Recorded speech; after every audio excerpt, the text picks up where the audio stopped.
Saygıdeğer konuklarımız, değerli misafirlerimiz, Türkiye Büyük Millet Meclisi Başkanımız, Sayın Profesör Doktor Mustafa Şentop, Professor Mustafa Şentop, the Speaker of the Turkish Parliament. Welcome, distinguished speaker.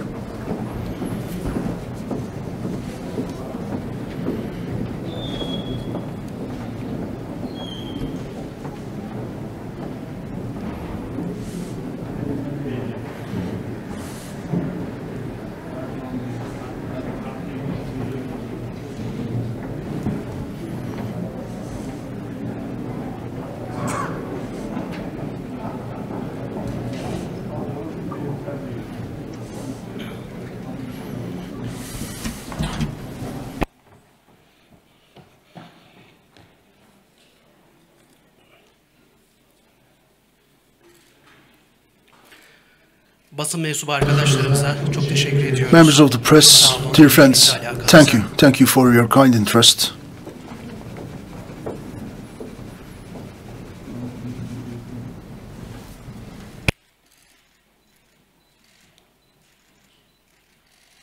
Buyurunuz efendim. Please. Sayın Türkiye Büyük Millet Meclisi Başkanım, saygıdeğer katılımcılar, Honorable Speaker, distinguished participants, today we are gathered here under the auspices of Professor Mustafa Şentop, the Speaker of the Turkish Parliament, to celebrate the 100th anniversary of the Treaty of Moscow between Turkey and Russia, which was signed on March 16, 1921. I would like to invite you for a moment of silence for Mustafa Kemal Atatürk and all those who have fallen in the War of Independence, and then the national anthem.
Sayın Meclis Başkanım, saygıdeğer konuklarımız, Honorable Speaker, distinguished guests, now I would like to invite to the floor to deliver his opening speech Professor Abdullah Atalar, the President and Rector of the University of Bilkent. Sir, the floor is yours.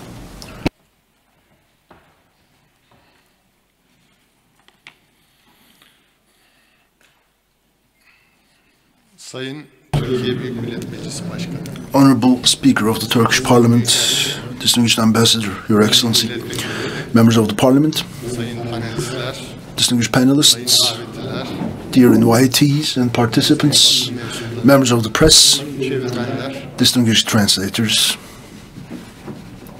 Türkiye Büyük Millet Meclisi'nin ilk toplantısını yaptığı The 23 Nisan Turkish Parliament held its first meeting in 1920, and some 11 months on from that date, in March 16, 1921, the Treaty of Moscow was signed. The treaty, at the time, was a critical turning point for the Turkish Grand National Assembly. A big nation recognized Turkey, repudiated Sèvres and recognized the national oath, Misak-ı Milli of Turkey, which also assured our northeastern borders. War in the Eastern Front ended, so the Turkish army focused its efforts on the Western Front. Plus, the Soviets supported Turkey with significant financial terms and arms, which supported Turkey's war of independence considerably. Then, the Cold War era. During the Cold War, the relations between Turkey and Russia became colder. Let me tell you an anecdote, a personal note. It was 41 years ago, 1980, and I was in the United States of America, completed my PhD on acoustic telescopes, and started teaching in Turkey. And in those years, there was a company, a very famous German company, manufacturer of microscope, and they wanted to commercialize my PhD thesis, which culminated in a license agreement.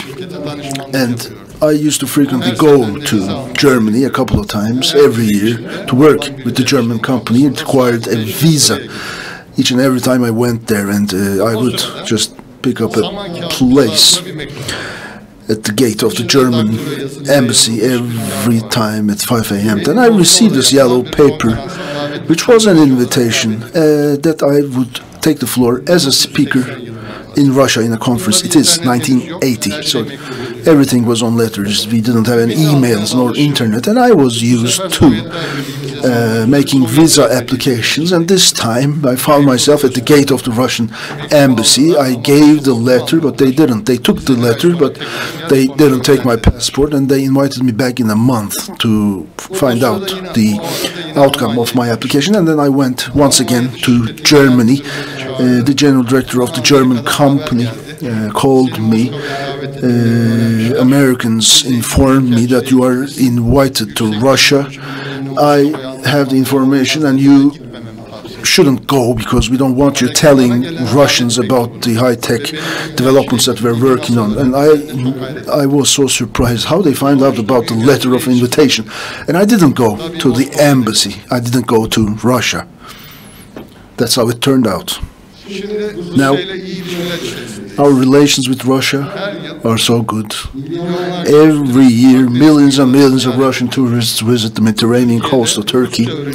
In Turkey, many people choose Russian as a second language. Russian has become one of the important foreign languages. In our university, every year we're organizing Russian courses and classes. Many scientists in Russia, raised in Russia, have served in Bilkent University. They are still teaching theoretical, physical, classical music, mathematics.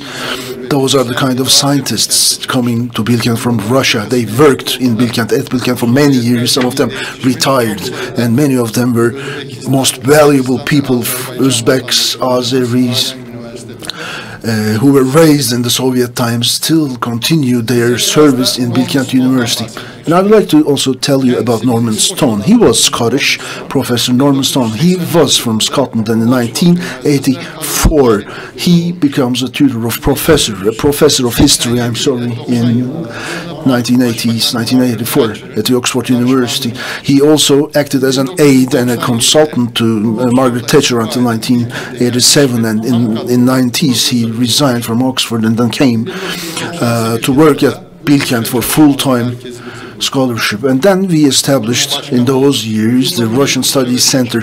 He headed that, he chaired that, because his Russian knowledge of Russian language was so enormous.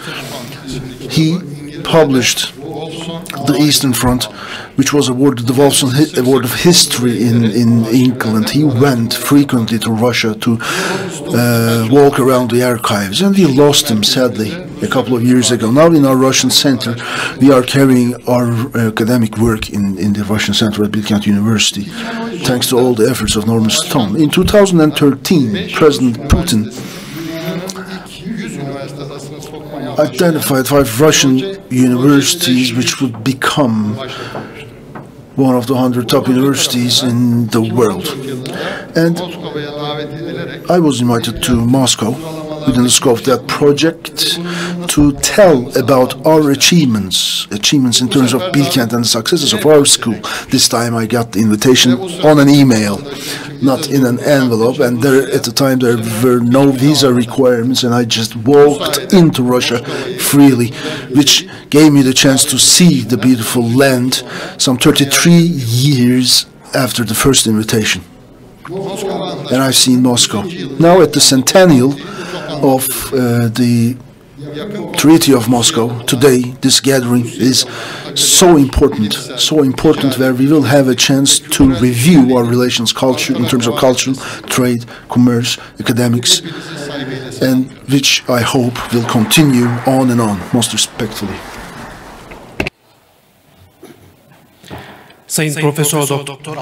We would like to thank Professor Abdullah Atalar, the President of Bilkent University. Now I would like to invite the Member of the Parliament of Istanbul and Co-Chairman of Turkish-Russian Public Forum, Mr. Ahmet Berat Jonkar, to floor for his speech, please.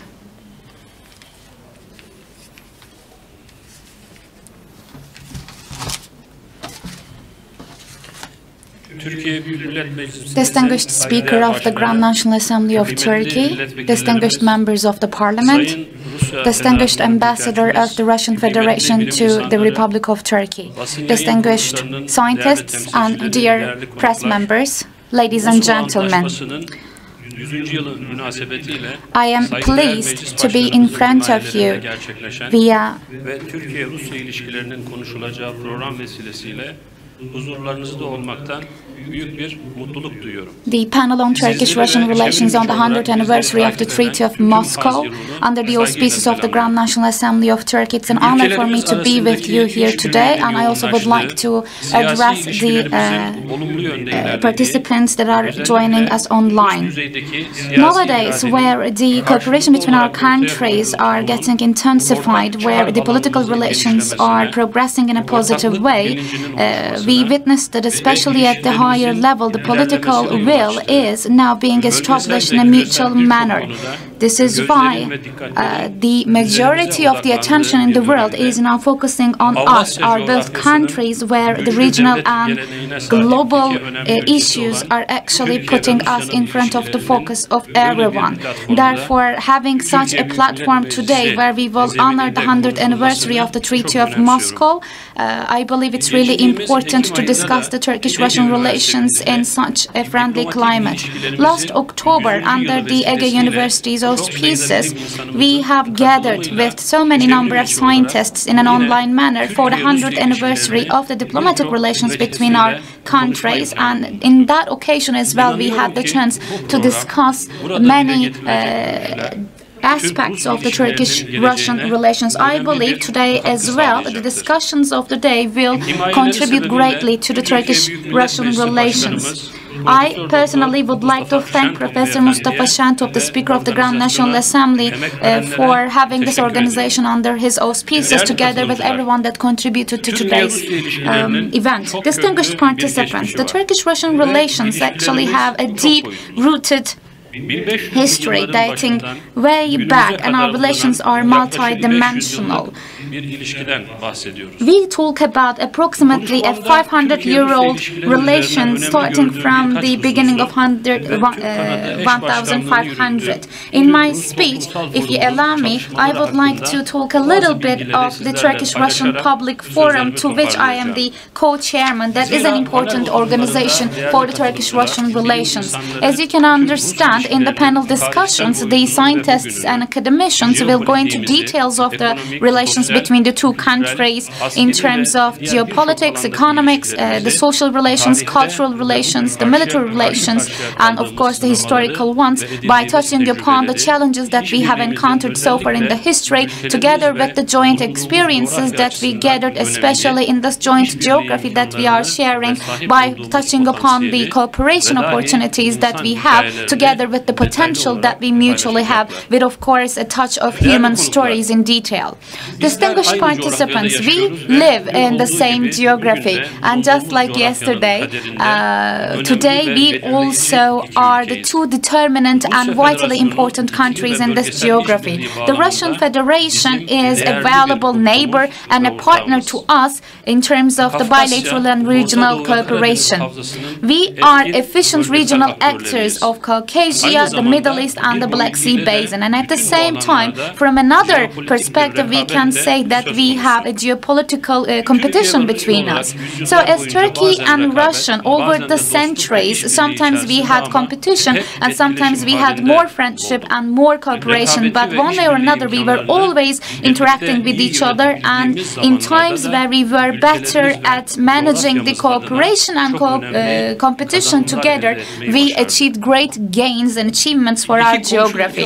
So as two neighboring countries, it's important to look ahead and to develop our relations in a rational manner. I believe this is needed, and I believe this is the way and direction that we progress into. Especially as of the beginning of 2000, we successfully separated the cooperation and challenging areas in our mutual relations, and we have made a great progress in our mutual relations. So as Turkey and Russia, we, I believe, can make sure that the challenging areas will not escalate by engaging into, by managing our engagements with other actors. And we even knew how to prevent tragedies and how to mitigate the risk and damage as much as we can, and we made sure that our relations are not harmed and damaged so far by focusing on the common sense we have. Distinguished participants, back in the time where the Treaty of Moscow was signed, actually the climate was quite similar, because the Treaty of Moscow was signed in a time where the Turkish-Russian relations were quite challenging, full of issues, but still they managed to sign this Treaty of Moscow. So back in the day, some Western countries also engaged in efforts to deteriorate the positive relations we had between our countries, and it was also assured that the parties on both ends actually had hesitations towards each other. But even in this climate, we managed to cooperate and we managed to sign this Treaty of Moscow. So considering the conditions of the day, on March 16, 1921, the same date of the Treaty of Moscow, the Soviet Russia actually signed a trade agreement with England, with United Kingdom, and having diplomatic relations with England, signing a commercial agreement, a trade agreement with England, and the fact that the Grand National Assembly of Turkey was also negotiating and having discussions with the Western countries did not pose an obstacle in front of the signing of the Treaty of Moscow on the same date, March 16, 1921. In the time of the Turkish War of Independence, following the Bolshevik Revolution, 30,000 white Russians actually left their country in a way that lost everything and came to Gallipoli, and a total of 200,000 white Russians came to Turkey under the difficult conditions, but the communities supported each other for people to cling on to life, and we especially talk about an intense solidarity between 1920 to 1923.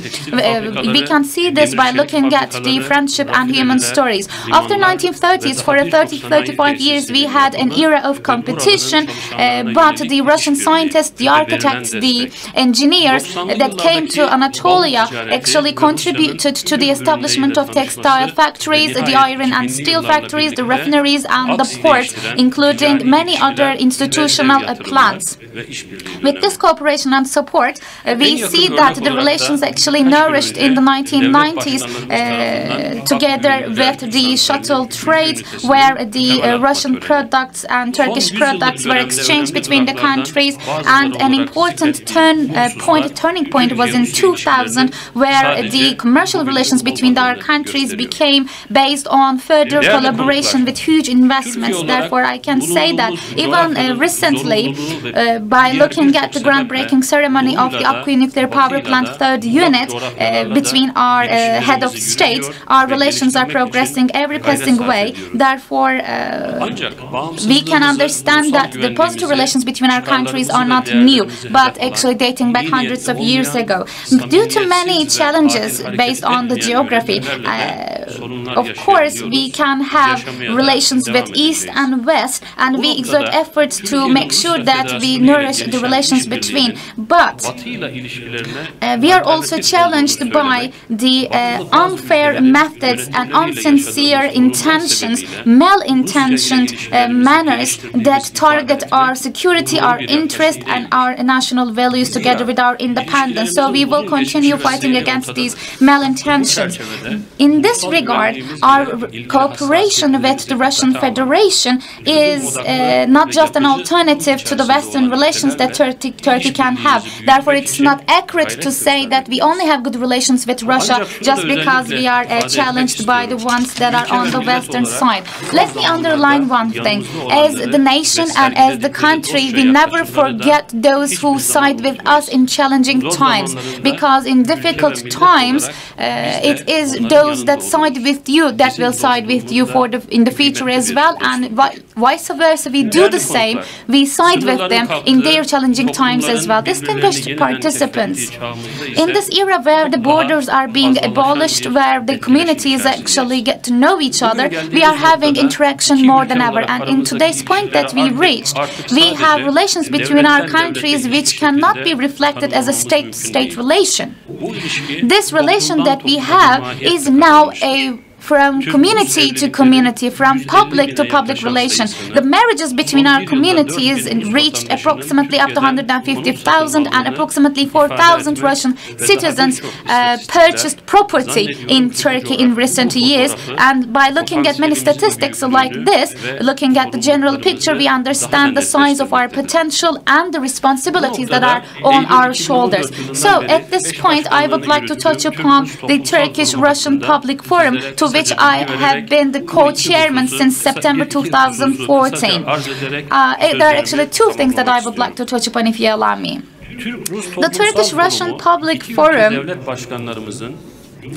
operates as one of the three bodies under the High-Level Cooperation Council that is co-chaired by the head of state, the President of the Republic of Turkey, Mr. Recep Tayyip Erdogan, and head of the Russian Federation, Mr. Putin. And as the public forum, our aim is to develop the relations between the people of the two countries and between the non-governmental organization of the two countries, with increasing dialogue, starting with political and economic relations. On actually every level, we can contribute to the betterment of the relations with increasing human and cultural relations. In our forum,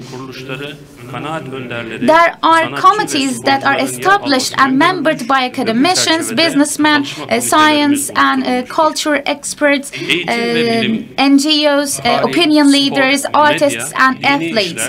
So there are 10 committees under our public forum with the following titles: education and science, history, sports, media, interreligious relations, business, climate and legal issues, tourism, museum work, culture and art, and inter-regional cooperation. So with the distinguished head of committees, our aim is to contribute to the Turkish-Russian relations. As the co-chair people of the Turkish-Russian Public Forum, once a year we convey the work of our forum to the head of states. As the public forum, under the 10 committees that I have just listed, we engaged in quite important activities, and with every passing day, these activities actually gain momentum. We open exhibitions, we engage in culture and art activities, and important projects are now being carried out. For example, we carry out Forum of Young Leaders between Russia and Turkey, participated by young people, as the name speaks for itself, and we believe that this engagement will contribute to the relations between our countries.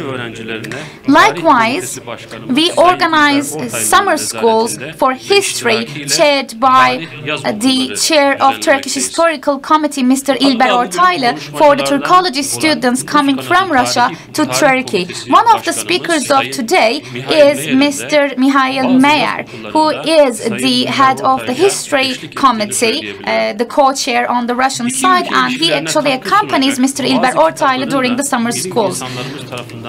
Our scientists prepare and publish certain important books that will contribute to the relations between our countries, together with documentaries and exhibitions. It is also important for the media outlets from both Turkey and Russia to know each other better and to get to know the themes between the countries better. And to this end, we had young journalists workshop in a mutual manner. In this regard, between the age 25 to 35, the young media members and journalists between Turkey and Russia actually visit each other's countries in a mutual manner that actually enables the sharing of experiences and also enables those people to know each other better. The communities and public of the both countries mostly get to know and learn about the other country and the other people via the third countries and the third countries' media and news, which can be problematic. This is why we pay great attention to the gatherings between the media outlets, the managers of media and journalists between the two countries, so as to make sure that the news are not manipulative, the relations are not poisoned, and people can make the right contact by getting to know each other in a better way. I would like to share one more important activity among many other. Our education and science committees, on a mutual manner, plan together twice a year for the rectors and educational managers workshop. We have come a long way in this regard. The third of those actually was organized in St. Petersburg. So we see great collaboration opportunities in this regard as well. Last year we have celebrated the Turkish-Russian Mutual Culture and Tourism Year, and under this project we held the assembly, the plenary session of the public forum in 2014. We decided to have this year in 2014 during the plenary session, and although the global pandemic shed a shadow over our activities, still we had many cultural and art-related events so far. Distinguished participants, especially in recent years, the head of states established and demonstrated the political will they share, and on every occasion they have reiterated the importance of the close contact. This is why we gained a great momentum. But still, the trade volume that we have today cannot reflect the desired level and cannot compare to the mutual relations we have. So the potential we have is much more greater. The energy trade and tourism set aside, still we still have room for diversifying and increasing the commercial relations between our countries. The President of the Republic of Turkey, Mr. Recep Tayyip Erdogan, utters this on every occasion that we need to reach $100 billion mutual trade volume target. Distinguished participants, approximately 100 years ago, as an outcome of the faith, our destinies overlapped in Gelibolu, and the two nations actually wrote their names in history with tolerance and solidarity, and the challenges of that date did not prevent the nations to cooperate with each other, which can shed a light and set an example for today. The reaching, helping hand of the two nations under such challenges can set an example to today's desired solidarity, no matter what the challenge is. Due to the political and geography-related challenges, it is high time for us to nourish our good neighborly relations under the changing world. While concluding my remarks, I would like to convey my best regards to each and every one of you. Thank you. Sayın Ahmet Berat Ahmet Berat Çonkar. Thank you, sir. Now I would like to invite Excellency Alexei Erkov, the Ambassador of the Russian Federation to Ankara. The floor is yours, sir.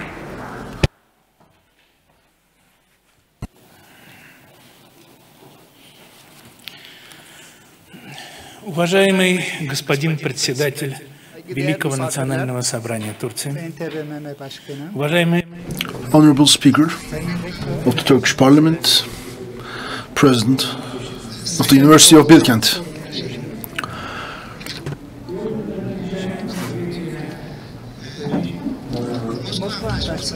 today we are here to celebrate, not to celebrate, but on the occasion of the centennial or the 100th anniversary of the Treaty of Moscow, or the Treaty of Friendship between Turkey and Russia. This is a seldom formulation, so to speak, in the world of diplomacy, but which also perfectly reflects the spirit of diplomacy of the time. The treaty is still the foundation of the relations between Turkey and Russia, involving many bedrock ideologies. For example, in the Treaty of Moscow it says any hardship on either of the nations would deteriorate the condition of the other. For example, this is an expression of the perfect friendship and strategic path lying ahead of both nations. The young Turkish state found a good ally with this treaty, and the treaty brought Turkey and the Soviets closer based on previous relations, based on money and finances. It also abrogated the capitulation regime applied at the time, and with the treaty, the parties of the treaty made a promise to provide the citizens of either nation living in either state with the best conditions to survive and for their sustenance. And the treaty was not on paper only. In parallel with the preparation of the treaty, many institutions, government institutions, including the military, worked together towards the achievement of the objectives of the treaty. The Soviet government prepared a list of materials submitted to Turkey, which was submitted to Turkey,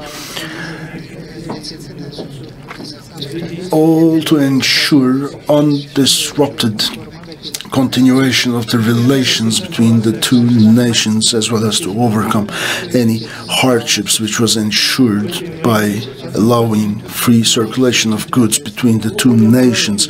Soviet Russia contributed dearly to the war of independence in Turkey against the Western allies, providing rifles, ammunition, one out of every artillery, one out of every rifle, one out of every cannon were provided and supplied by the Russian government, Soviet government. 2 fighter planes were transported through Russia without charging any customs nor other fees. The vessel that carried all supplies from Russia to Turkey was named Shahin, including the fighter planes. And it all caught up, the delivery, with the time, just on time needed for the war of independence. Of course, it wasn't only about supplies, it wasn't only about guns and weaponry and ammunition, but also diplomats and many government officials shuttled between the two nations. In 1920, May of 1920, for example, the French commissioner sent back a report regarding the relations and supplies, relations between the two nations, between Turkey and Russia, to include also the supplies flowing in from Russia. And it seems, the French commissioner continued, that the relations between Russia and Turkey will not cease.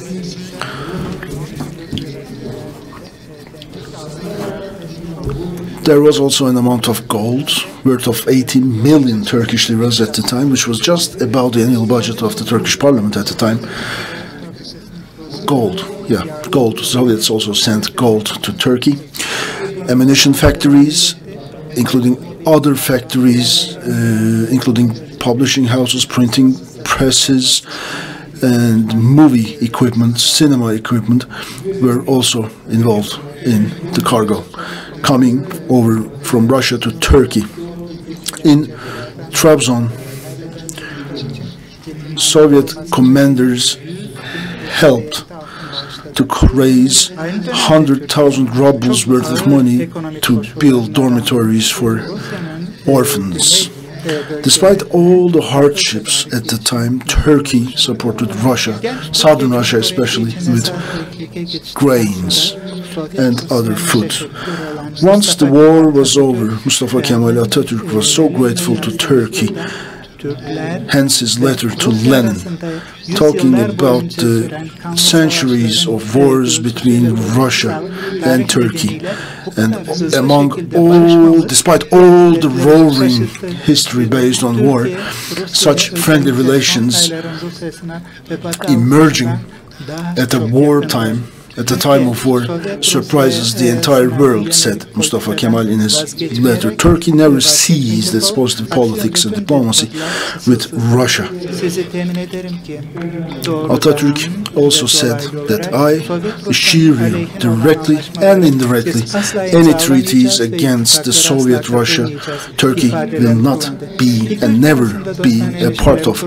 The friendly relations between the two nations date back to 1920s. Until the 30s, it was so fruitful.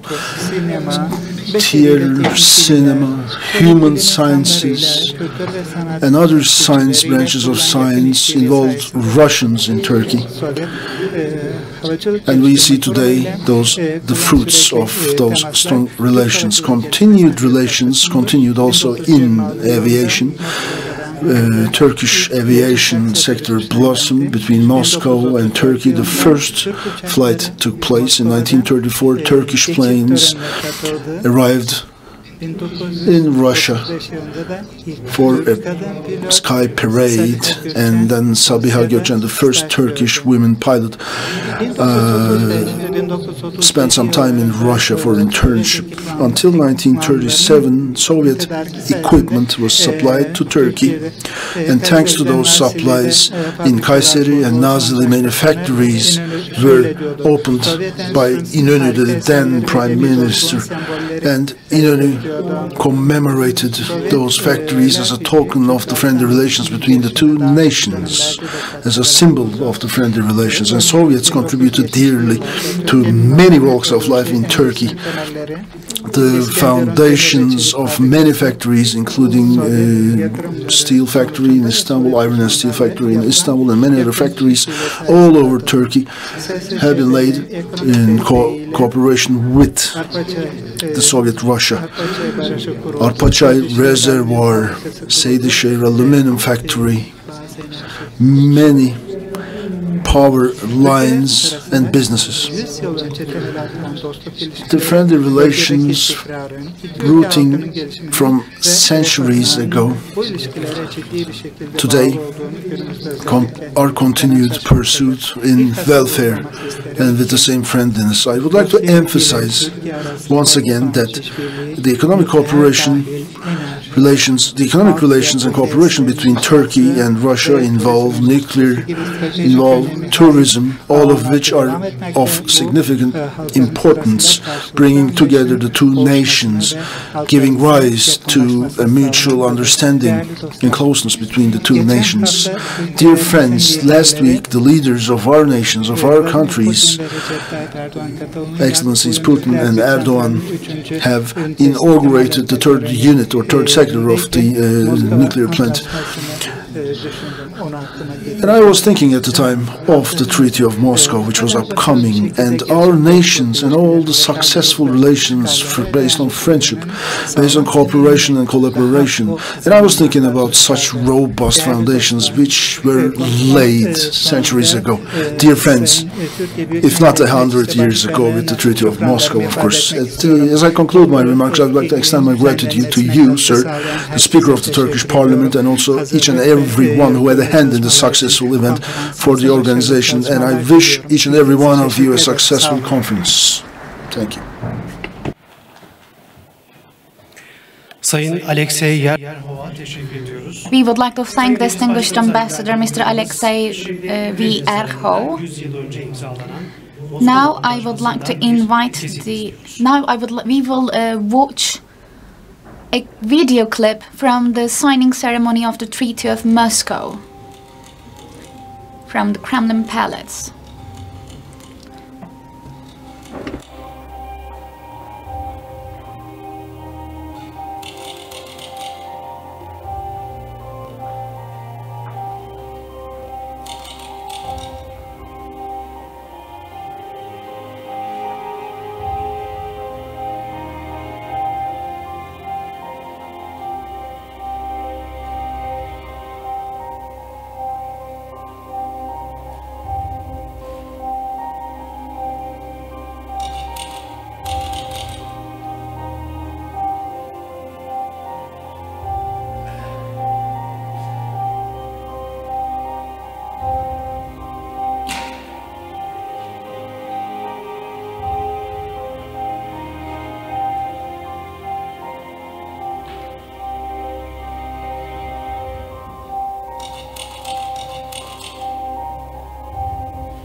Now I would like to invite the Speaker of the Grand National Assembly of Turkey, Professor Dr. Mustafa Şentop, to deliver his speech, please.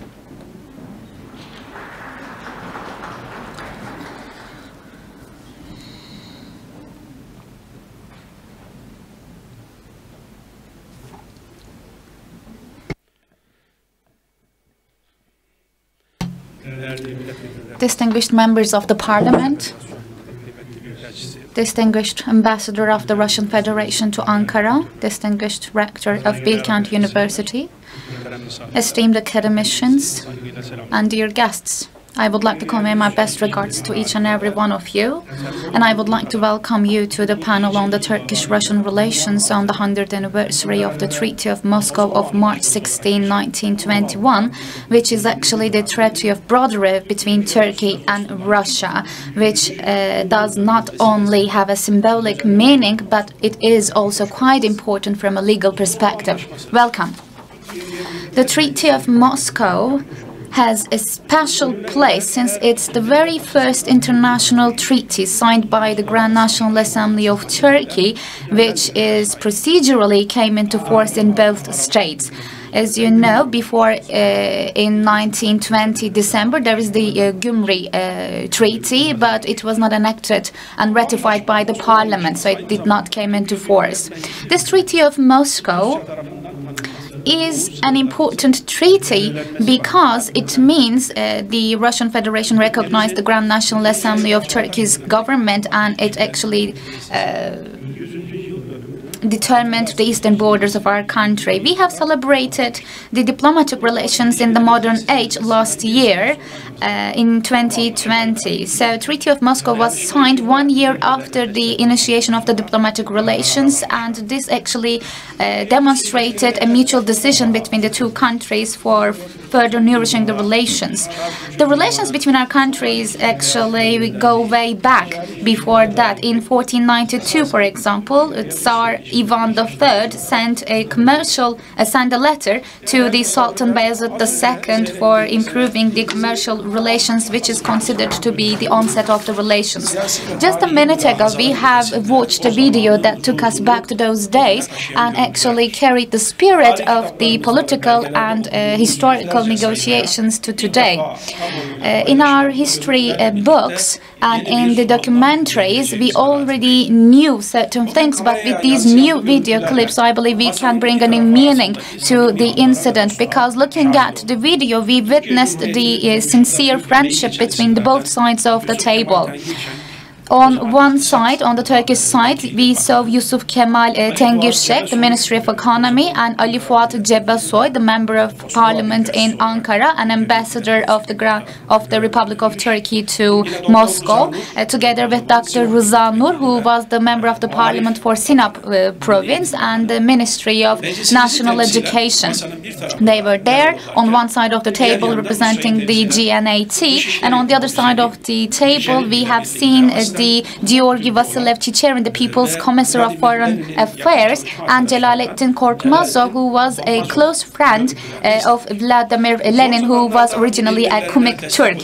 So in the challenging times, the two states actually supported each other, and this is why they have called the Treaty of Brotherhood, which reflects the sincerity and brotherhood in the video clip that we have seen. And the title of the treaty is actually the Treaty of Brotherhood between the Grand National Assembly of Turkey and the Russian Soviet Federative Socialist Republic. With this opportunity, I would like to thank dear academician Dr. Mehmet Bora Perinçek, who provided these video footage from the Russian State Archive. Actually, I would like to quote from the Treaty of Moscow, if you allow me. Of course, this text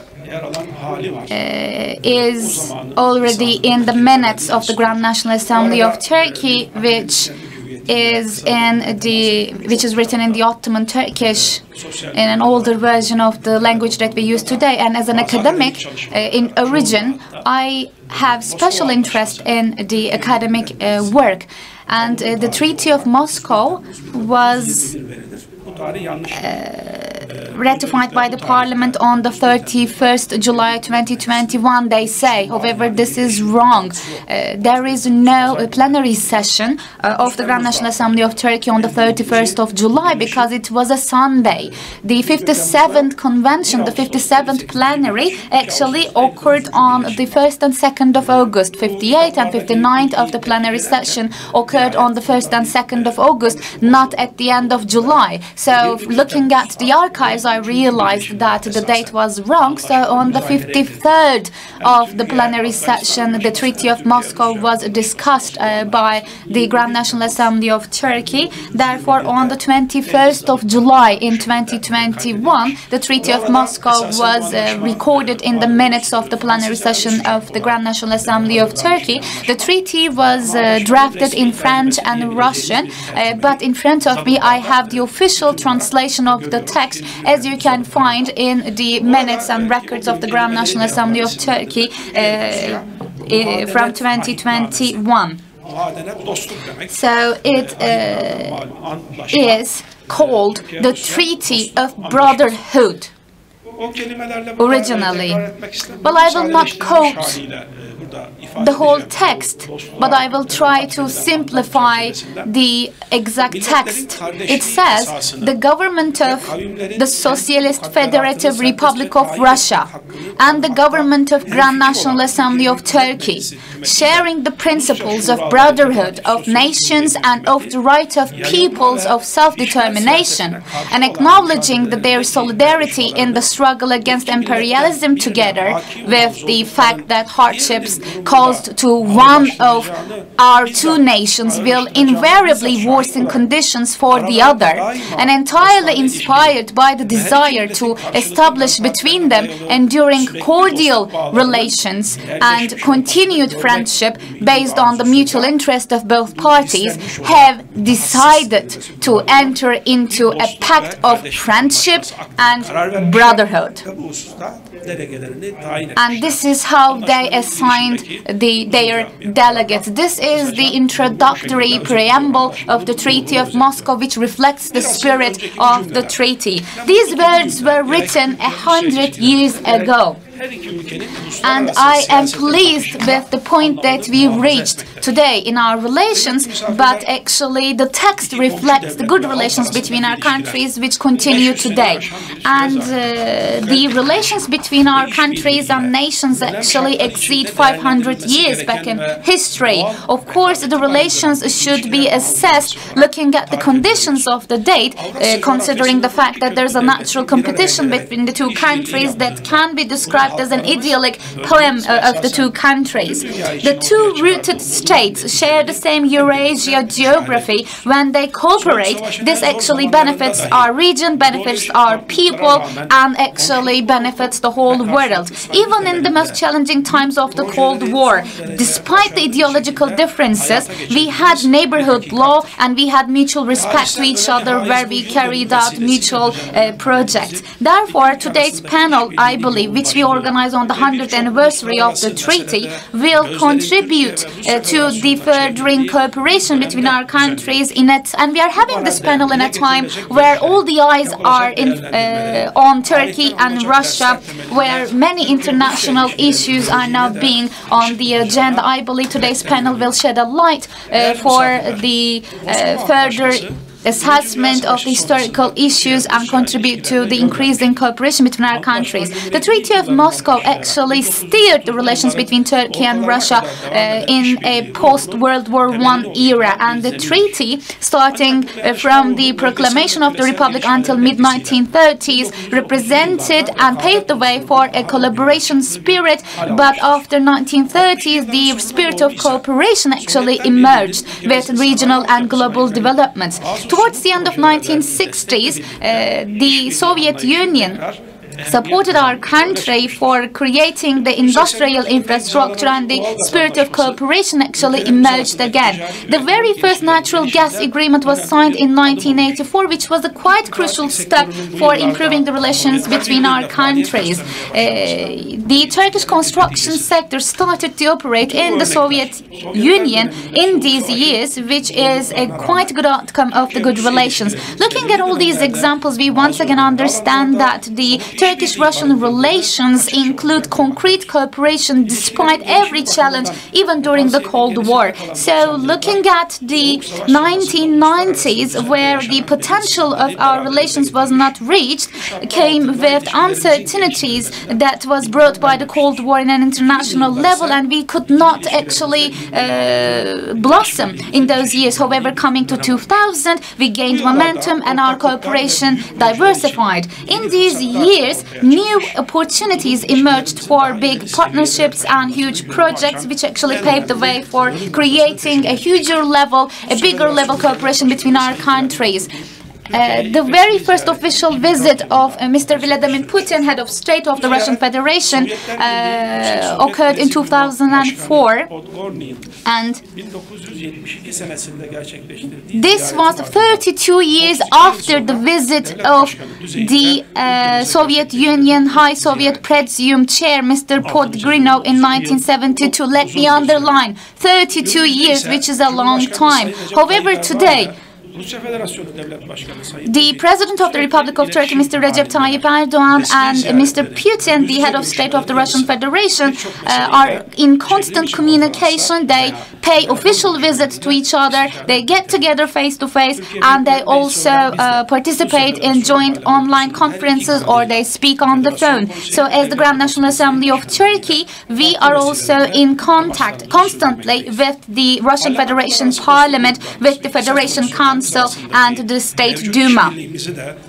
We have interparliamentary friendship groups and specialty committees under the Grand National Assembly of Turkey, which we plan to operate in the future as well for nourishing the relations between our countries. Distinguished participants, the relations between our countries that both have a strong state tradition should be institutionalized within the framework of new paradigms, and they should be based on a stable ground. This is why we have created the High-Level Cooperation Council in 2010, which was a milestone in our relations. The co-chair of the council, which we landed an year before me, is Mr. Ahmet Berat Çonkar, the member of the parliament from Istanbul. We believe that this platform will be highly important for increasing the relations between the two countries.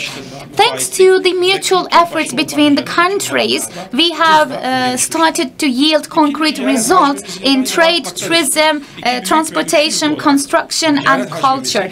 Our mutual trade volume is increasing every passing year, and our aim is to increase it up to $100 billion because we have this potential. In order to increase the mutual investments between the two countries, we need to take the needs of both countries into consideration, which will make us realize that there is a great opportunity lying there. In this regard, we would like to invite both the Turkish and the Russian businessmen to make investments in the both markets. Tourism, on the other hand, has a special importance in our eye from a mutual relations perspective. Back in the Soviet time, if someone said that there will come a day and one day 7 million Russian tourists will visit Turkey, probably this would be surprising to all, but we achieved this, and our cooperation is also manifesting itself in the construction sector as well. Our construction companies are now carrying out many construction projects all over Russia, and the total worth of these projects is $80 billion. Another strategic area that is important to our relations is, of course, the energy sector that is concerning Europe as a continent. In last January, together with the participation of the head of state of the Russian Federation, Mr. Putin, we have initiated the Turk Stream project, and the Akkuyu nuclear power plant project is progressing as planned, and the groundbreaking ceremony of the third unit of the power plant was participated by Mr. Putin in a video conference manner, and our president and Mr. Putin actually grounded together. These are huge projects, great projects that require micro-level planning, and these are huge successes. Distinguished participants, the Turkish-Russian cooperation keys an important role for regional and international issues, and the dialogue between our countries concluded results in the verge of one of the biggest possible humanitarian crises of the 21st century. Thanks to our mutual efforts, we saved thousands of innocent lives in Syria, and despite the differences of our opinions, we still continue our efforts to establish peace and stability in Libya as well. At this point, I would like to quote a Russian proverb, Ubni Tavarish Plavina Darogi. It means a wise companion means half the journey. So, Russia is not just a neighbor to us, but it is a partner and a companion in our journey to the future, which can be proved by what we have done and achieved in the last 18 years. Therefore, it is not a must to agree and be on the same page at all times, and it is natural to have ups and downs. But what matters is to be sincere, learn from history, take lessons from the past, and to seek the benefits for our nations and cooperate. While concluding my remarks, I would like to underline that I believe today's panel will contribute to the positive outcomes and will contribute to the regional security and stability and welfare for our nations. Turkey and Russia will have wise companionship relationship, and they will be companions to each other, and the best way to do so is to have reasonable expectations and to engage and be active in a sincere way. No country can be victorious alone, and this is also valid for us, Turkey and the Russian Federation. Distinguished participants, tomorrow will be the exact 100th anniversary of the Treaty of Moscow. This is why we are having today's panel, in which we will handle and touch upon many issues. As the Grand National Assembly of Turkey, we not only pay attention to the political, economic and cultural context, but we believe that such scientific events and activities are also important for enriching the relations between our countries. Distinguished speakers and professors and academicians will deliver their speeches in this panel, and I believe that it will be highly interested by many participants. So, while concluding my remarks, I would like to thank each and every one of the professors who contributed to the organization of this panel, starting with the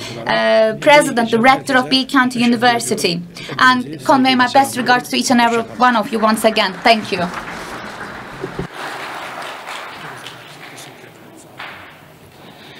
Katılımlarıyla panelimizi onurlandıran Thank you, Türkiye Büyük Millet Meclisi Başkanımız Honorable Speaker of the Turkish Parliament, Professor Mustafa Şentop. Thank you for providing your auspices for this event. Thank you. We are grateful. And now is the time for a 10-minute break, as we see to you, sir, and then our program will continue, resume after the 10-minute break.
Saygıdeğer katılımcılarımız ve distinguished guests, now after the break, we're back with our event once again. We have most valuable scholars here from the academia.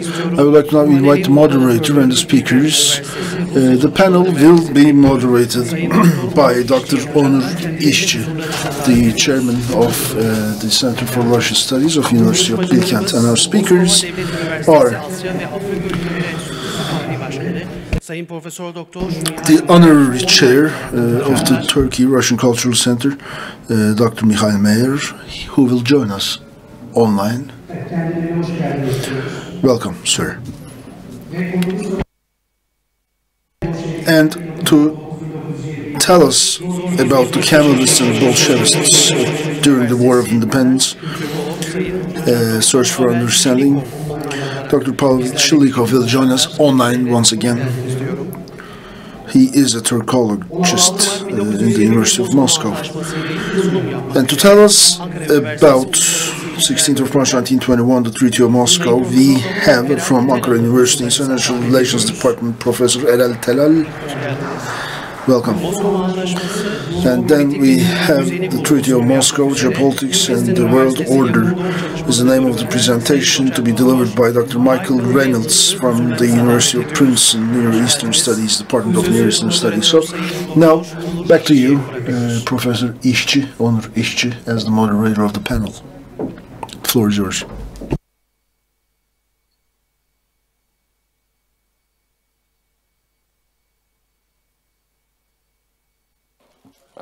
Saygıdeğer milletvekilleri, distinguished members of the parliament, dear professors, members of the press, and of course, most valuable guests. Now, we are here on the centennial event of the Treaty of Moscow, celebrating the 100th anniversary of the treaty, and I would like to welcome the panelists, by the way. Most valuable guests. Once again, we are celebrating the centennial or the 100th anniversary of the Treaty of Moscow, the treaty of friendship between Russia and Turkey, which marks the commencement of the friendly relations. Professor Shentop, thank you for the meeting. But before moving on with the panelists, as a historian and a scholar working on Turkey-Russian relations, I would like to very briefly touch upon and provide you with my views on the relations between the two nations. When we were organizing this event, actually, I mean, the organizers for this part of the event, they really wanted to have this scholarly seminar, so to speak, and very humbly I was given the title of moderators, and we actually moderators, we are used to moderators stealing time from speakers. We call them pirates, and I'm not going to hack your speeches. My brief introduction will last no more than 4 minutes if I'm not miscalculating. Anyway, while we were preparing this program regarding the Treaty of Moscow, we went through the diplomatic archives of both nations. I have seen documents and pictures, for example, dating back to 1936 at the 15th anniversary of the Treaty of Moscow. The Tevfik Rüştü Aras, for example, who visited and delivered a speech at the Kremlin Palace, again 1976, 45th anniversary of the Treaty of Moscow. The Prime Minister of the Soviet Republic came here to deliver a speech. So, 100 years ago, a new page was turned over in the Turkey-Russian relations, so to speak. That's why I'm saying. And I would like to extend our gratitude first to Professor Shentop, the Speaker of the Turkish Parliament, of course the Rector, Mustafa Atalar at the University of Bilkent, and of course the staff at the Parliament, our Parliament. Thank you for your support. Thank you for this visionary decision and being our visionary hosts. As we start our panel, first panel, I have this anecdote. quotation from Winston Churchill, 1939, the BBC radio, something he said about Russia on BBC radio. Many of our guests I know are acquainted, and Churchill says, Russia is a riddle shrouded in obscurities, it's an enigma. So it's not that I share this view with Churchill, but I don't agree with him. That's why I'm quoting him. Because the same thing our Western friends think about Turkey, enigmatic, shrouded in mystery, etc.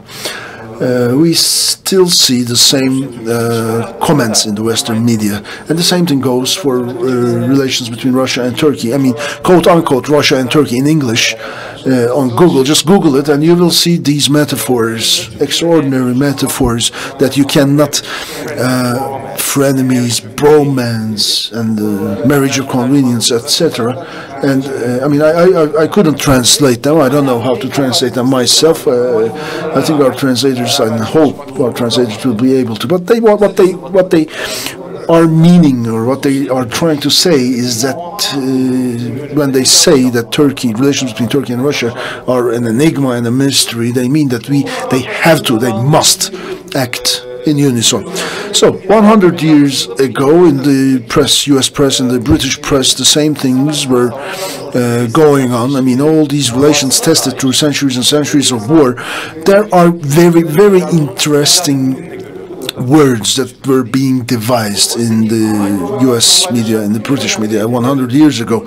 But Russia and Turkey shared the same part of the world, hence the diplomatic relations, deep-rooted, and mutual relations and bilateral relations can be explained without such metaphors, strange metaphors, or forced metaphors, so to speak. It suffices just to look at the diplomatic developments and advancement between Russia and Turkey, for example. Professor Chongar told about these relations, which have to be the subject of scholarly efforts, so to speak, which will apoliticize this matter, clear away all the politicization, and that's my approach. We will be talking about the historical context of the Treaty of Moscow, and we will have this scholarly perspective, academic perspective, under this roof, under the roof of the Grand National Turkish Assembly. We have from Russian universities, scholars from Russian universities, and U.S. universities from U.S. as well as Bilkent. And as the director of the Russian Studies Center at Bilkent University, I am much honored to be one of the invitees here. We have our Russian colleagues here. They have quite an expertise. They come from the U.S., in the Russian Federation, in the UK. There are many. You will find many regional centers, or centers focusing on regional studies, country studies, and you have a lot of Turks there. Our rector, Abdullah Atalar, for example, was one of them. I mean, remember the anecdote he told us about in the middle of 1990s. The center was established by Norman Stone, who was my advisor in my thesis, and let's remember him on this occasion once again. And our main objective as the center as the Russian Studies Center at Bilkent University, is to totally focus on the academics and the scholarly perspective on Russian studies among other centers for regional studies, including Russia, and we hope we will achieve our goals, achieve our aspirations. I don't want to steal much of your most valuable time. We have most valuable friends, Mikhail Meyer from Russia, Pavel Shlikov from Milkiye, Ankara University, we have Eral Tellal, and my friend and a colleague from Princeton University, Michael Reynolds.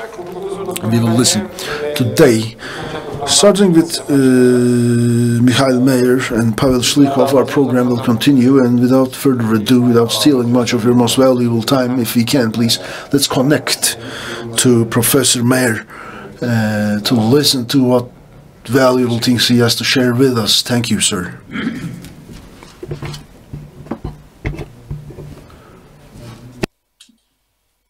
Уважаемые коллеги, distinguished colleagues, я хотел бы начать так, как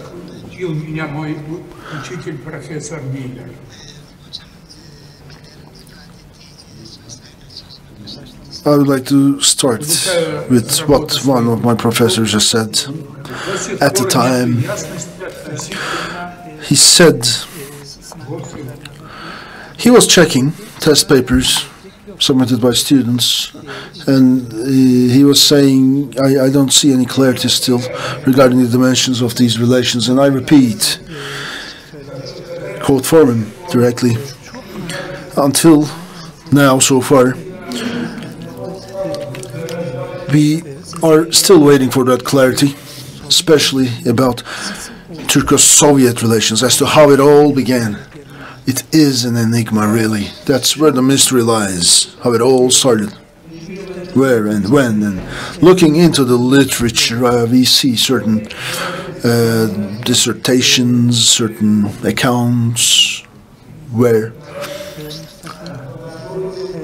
we see comments, like, for example, it all started when Mustafa Kemal set foot on Anatolia, 19th of May 1919, for example. That's what some say. Or they don't say later, but exactly on the 19th of May 1919. And there was this very interesting telegram from the government of Ankara to Russia, to Lenin, to Vladimir Ilyich Lenin, dated 1920, April 1920, sorry, April 1920. Whatever, we can still say, in conclusion, there were the Bolshevists and the Turks here, and the contact was inevitable at the time in the 1920s, and this was tabled very seriously, was given considerable thought, and in the end it all culminated, let's say, in the signature of that treaty, the movie of which we have just seen during the speech of the address of the speaker. And just to save the nation, the fate of the nation, Turkish nation, our founding fathers have made a decision to contact and become friendlies with the Bolshevists. The decision was made and put into practice in tandem with the War of Independence and the cooperation with the Bolshevists. First, within this context, many supplies started flowing in from the Soviet Russia, military and financial. It was a great opportunity. Secondly,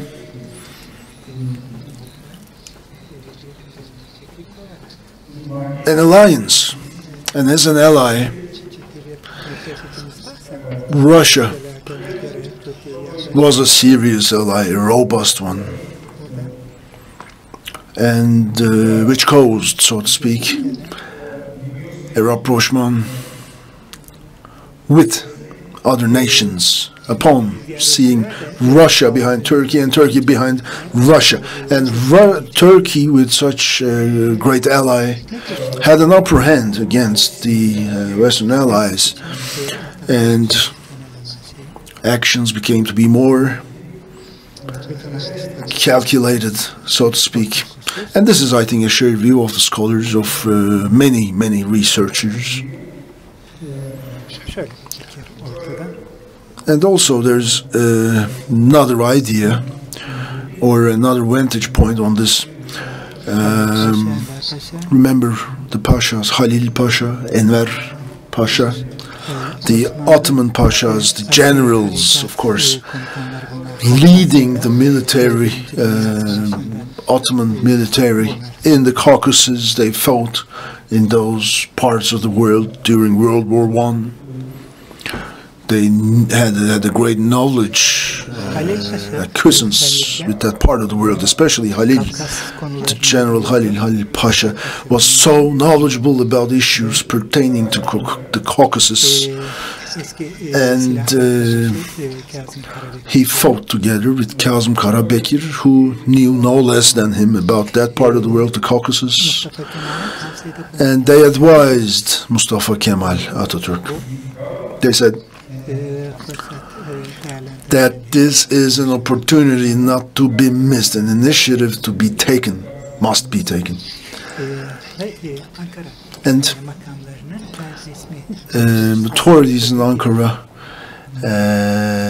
they have sent their unofficial representatives to the Soviets to sit down at tables with Soviet governors, the Soviet authorities. In principle, everybody was ready to cooperate mutually.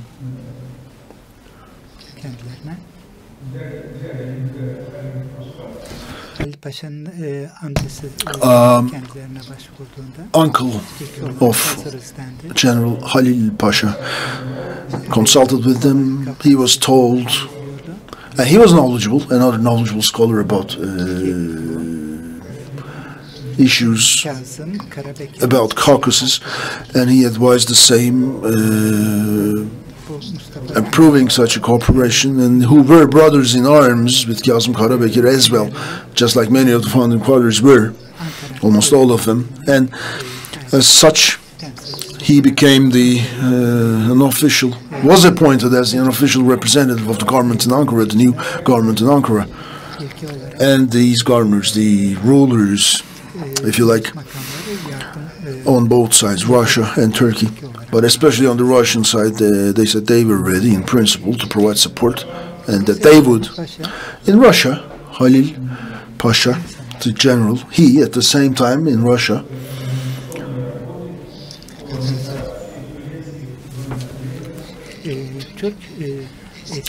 he worked also very hard to ensure the safe return of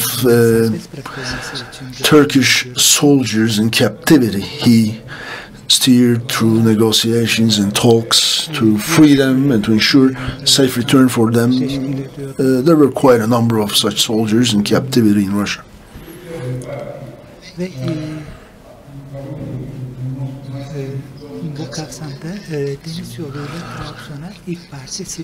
And also, as part of the same initiative, the first cargo of arms was sent to Trabzon, shipped on a ship. And then many guns came through Azerbaijan to Turkey again, weaponry and munitions.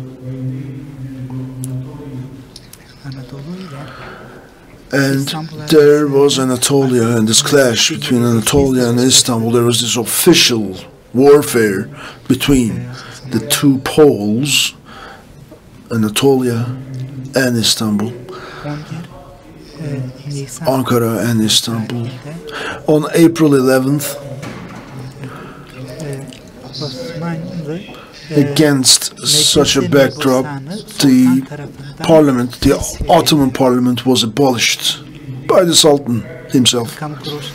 All government bodies, printing houses, journals and everything were in the grasp, not the grasp, but the clench, let's say, of censorship, and occupying powers were at the head of such censor. Those Western powers to occupy Istanbul, so they had this control, strong, powerful control over everything. They, so to speak, knew about the birds in the sky, as we say. Then in response to such abolishment of the parliament and of such grasp of censorship and control, Mustafa Kemal headed this committee, and that committee, led by Mustafa Kemal, made a decision that a new parliament or national assembly would be established. And they said, let's establish this parliament because the one that we had in Istanbul is abolished already, and accordingly they invited the members of the parliament in Istanbul, previous members of the parliament, to Anatolia, to to serve at the Grand National Assembly in Ankara. And this decision by that committee, well, it means that there was this de facto, not de facto, the de facto, yes, de facto government which started working in Ankara, turning its back to the rule of Istanbul and taking over the functions that the parliament in Istanbul before its abolishment pursued.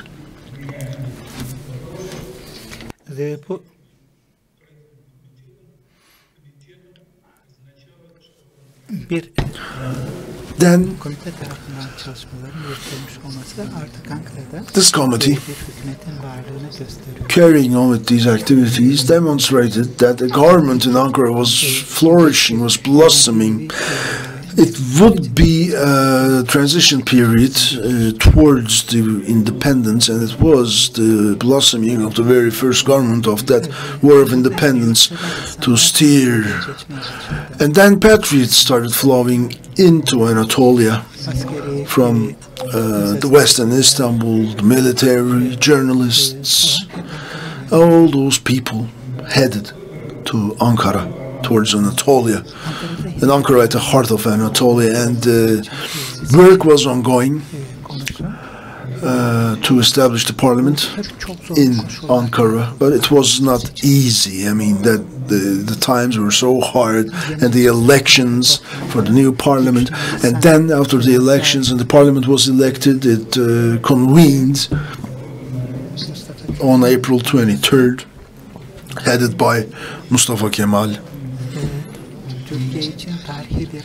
which were a vital decision for the young Republic of Turkey was made with the establishment of this parliament. I mean, it was the vital decision itself, the decision to establish, found the parliament. And the parliament, after the one in Istanbul, after that was abolished, they invited, as I said before, the previous members of the parliament in Istanbul. They invited them all to Anatolia, to Ankara, on April 23rd, 1920.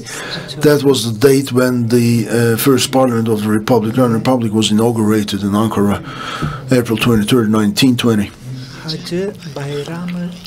Following a collective prayer at the Hacı Bayram Veli Mosque. For it was a Friday, so it was a Friday prayer, and the parliament convened in its first session at the first the parliament, that little building in Ulus.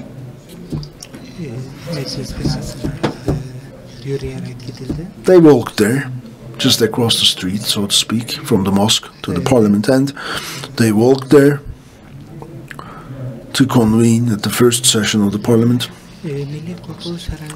of the first parliament, and there was erected a representative power for the new republic. In 1920, again, same year, in that session that was held for the first time, members delivered their oaths, and the national oath, Misak-ı Milli, was announced.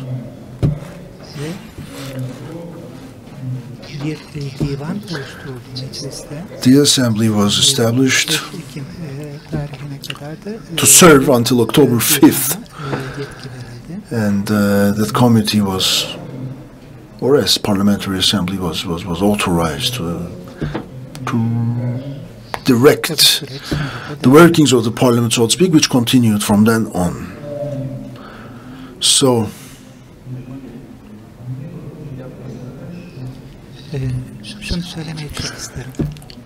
one thing I would consider myself to say, I would consider myself glad to say, 12th of January 1920, Istanbul.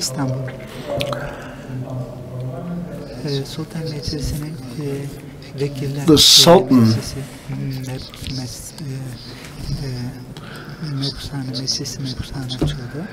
again ordered the opening of the parliament.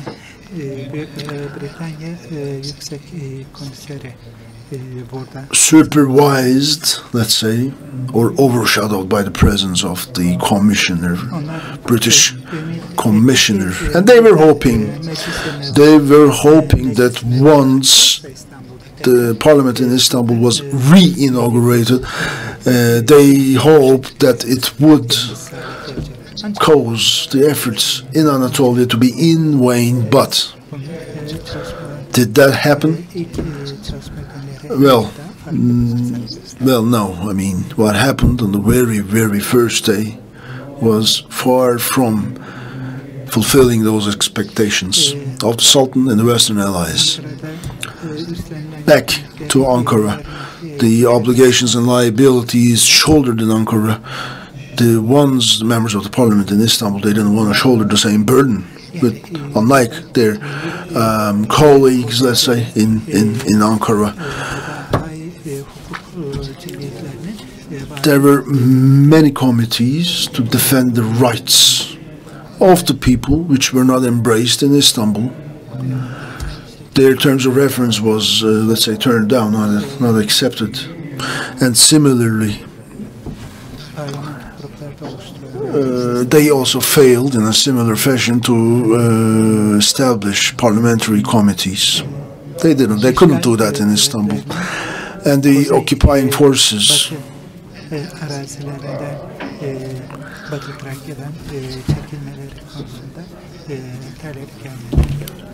were not requested by the parliament in Istanbul to withdraw from the Thrace or Northwest. And in his famous address to the nation, Mustafa Kemal would remember this in his own words. They were cowards, according to Mustafa Kemal in his famous address, including the Sultan. People hiding behind the skirts of the kaftan of the Sultan, and those who sold out their compatriots to Western allies, and the parliament was not there still until 1920. It was the spring, 23rd of April, and this request was sent to members of the parliament.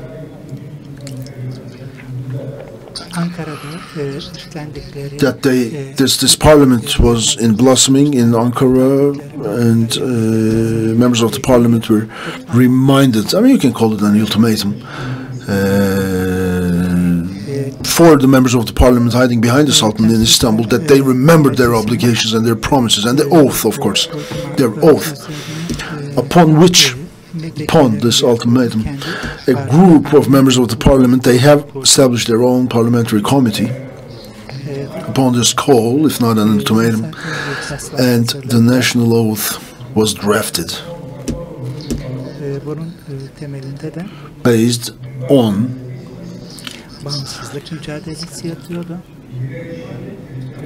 fight for independence, which would be the bedrock of this entire initiative. Main principle, or the axis of this movement, was to establish the future Turkish state, actually. I mean, after all the war of independence, that state would emerge. Also, national oath sought to determine everywhere as a Turkish land, as Turkey, where Turks were living, which means that the borders of the nation was assured. And then, come February, in the month of February, the followers and supporters of the Sultan started their assaults and attacks on patriots. At the night of February 23rd in Istanbul, in the port of Istanbul, the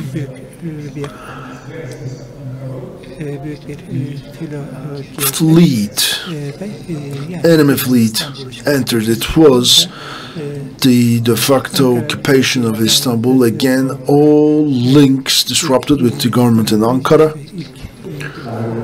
And then came the English commissioners, etc. So the British rule was established to power in Istanbul.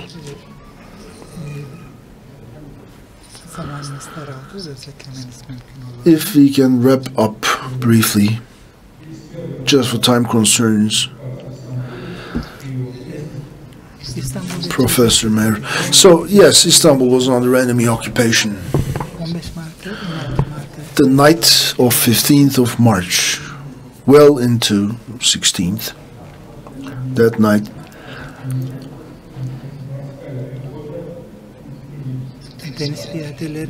the Marines, they set foot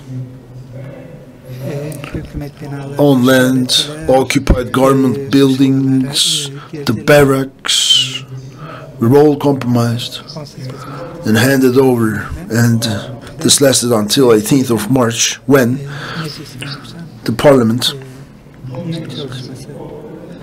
was halted or suspended, let's say, but its working came to a halt, stopped, and majority of the members were sent to exile to Malta.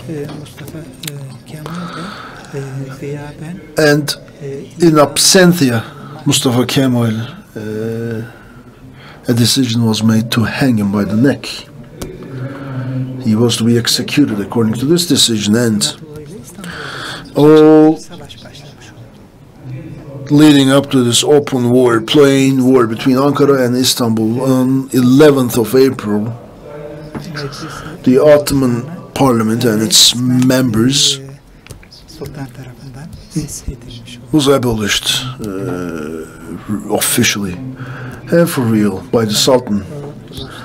The government bodies, printing houses, all publications, journals, and everything would be censored by the Western allies from then on, and that censor was so strict, and that control was so strict, and peace would be assured again by the occupation. And then it was from then on the rule, Istanbul was under the rule of Western allies, the occupants. Upon which Mustafa Kemal and his friends ruled for this representative council.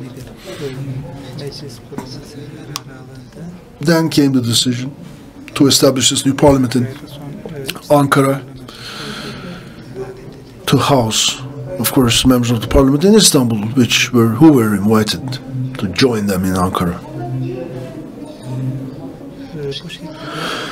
So in Ankara now we see the establishment of the new parliament of the new Republic of Turkey. The first transitory government, transition government, started its activities to work and to rule. And the first session involved members of the parliament from Istanbul, fleeing Istanbul.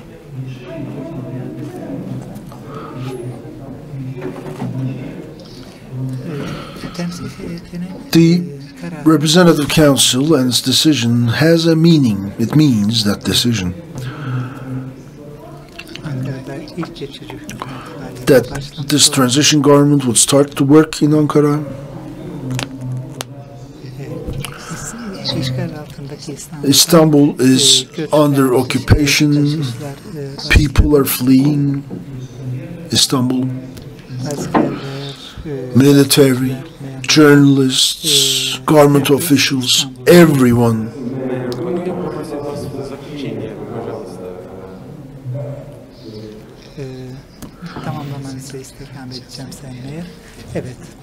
Professor Mayer, please, can we wrap up? Yeah, sure.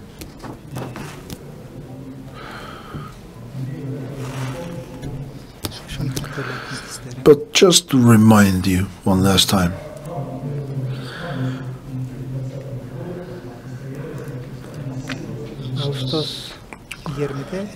in August 1920, the Treaty of Sèvres was signed at the time, involving Enver Pasha among the generals.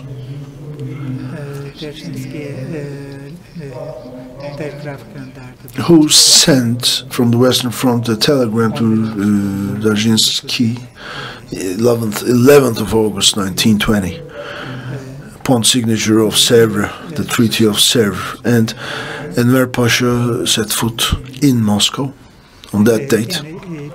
All to say that he was a representative of the movement in Ankara, so to speak. And Enver Pasha started correspondence with Mustafa Kemal immediately as the leader of the Islamist movement. That's how he introduced himself. But Mustafa Kemal, and very politely so, he turned him down. He turned Enver Pasha down, but did so politely, and he said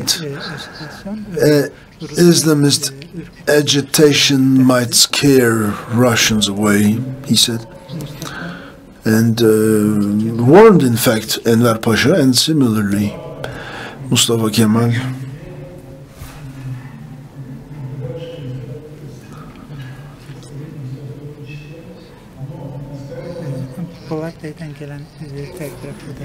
Based on the telegram he received from Polat Bey, and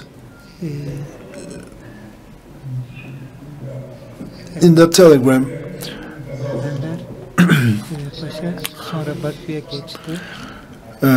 whatever was there, it forced Enver Pasha back to Baku. And he went there, took a couple of steps, but he was not given a chance to succeed, if you like. And then he returned to Berlin, to Germany. And in November, the leadership in Ankara, he would try to show his allegiance.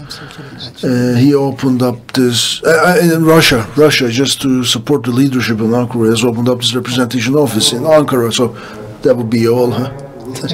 Thank you. Many thanks, Professor Meyer.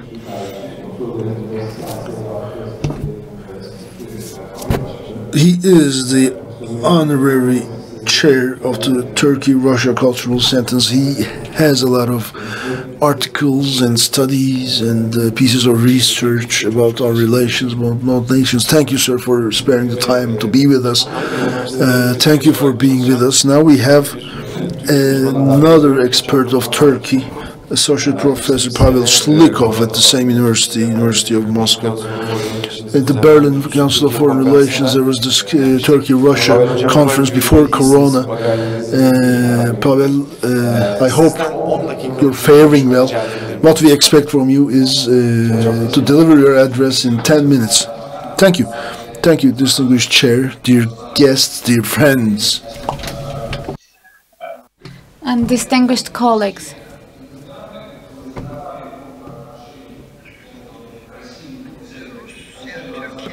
İlişkileri zor bir dönemden Turkish-Russian relations experienced a difficult time from 1919 to 1922.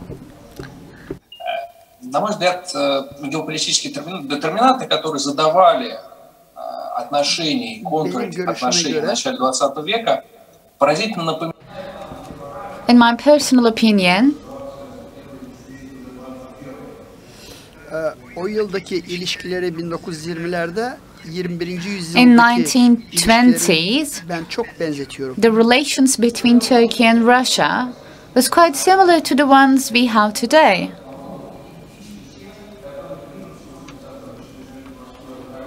Birçok konuda Rusya ve Türkiye ekonomik işbirliğine, uluslararası ilişkilere girdi ve Turkey and Russia engaged in economic and political relations on many levels, which is understandable.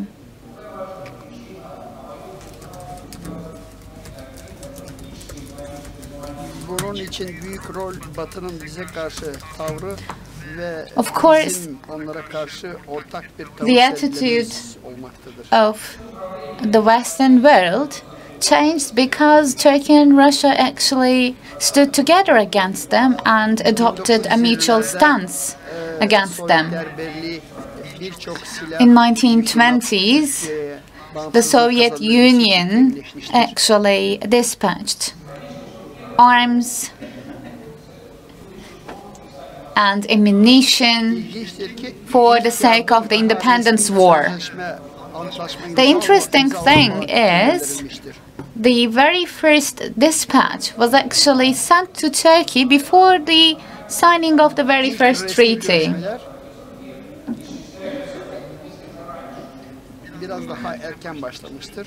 The first official negotiations, according to Professor Mayer, was initiated before that date.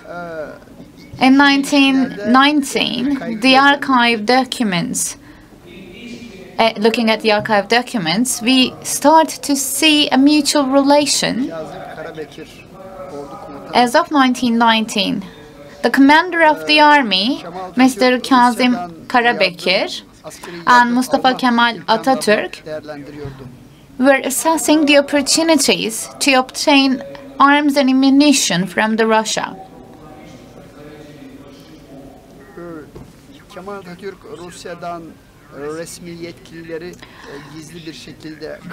And Mustafa Kemal Atatürk agreed on having mutual relations by having and hosting the representatives from Russia in secret.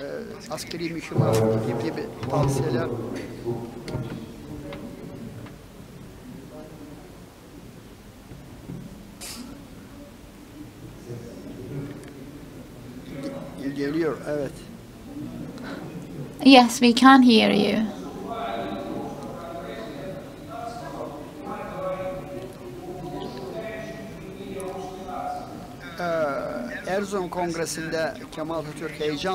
During the Erzurum conference, Mustafa Kemal Atatürk delivered an enthusiastic speech about the relations with Russia,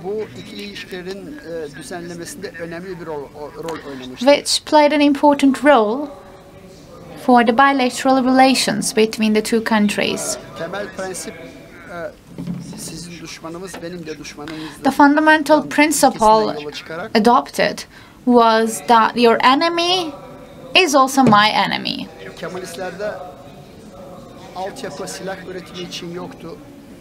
The Kemalists did not have the necessary infrastructure for the arms and ammunition. This is why they needed assistance from the Russians.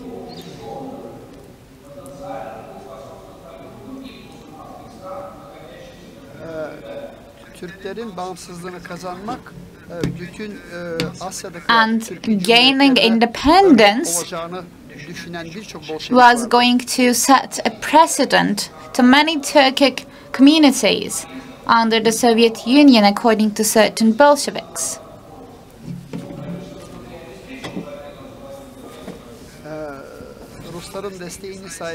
Thanks to the support of the Russians, on the Western Front, the Turks defeated the Greeks.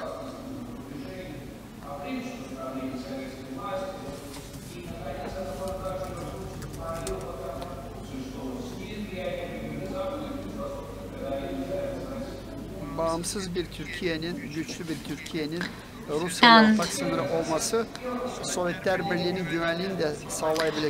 an independent and strong Turkey having borders with Russia was going to serve to the advantage of Russia as well. This is how the Bolsheviks recognized the new Turkey. We should all remember that Russia was one of the very first countries that recognized the independence of the new Republic of Turkey. And in the eyes of the Muslims in the Central Asia, this recognition was vitally important. In 1921 September, during the London conference, the Turkish Kemalists actually discussed this.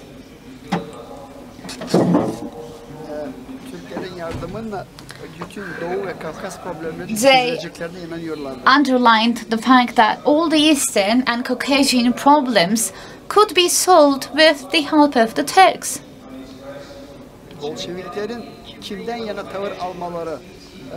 yeni Türk Cumhuriyeti'nden veya Osmanlı tarafından mı tereddütsüz It went without question that the Bolsheviks sided with the newly established proclaimed Republic of Turkey.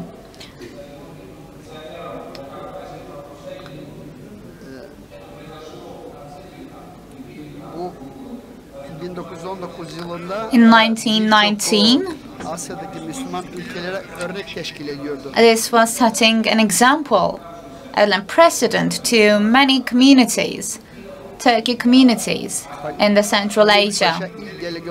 Halil Pasha participated in the meetings as the very first delegate.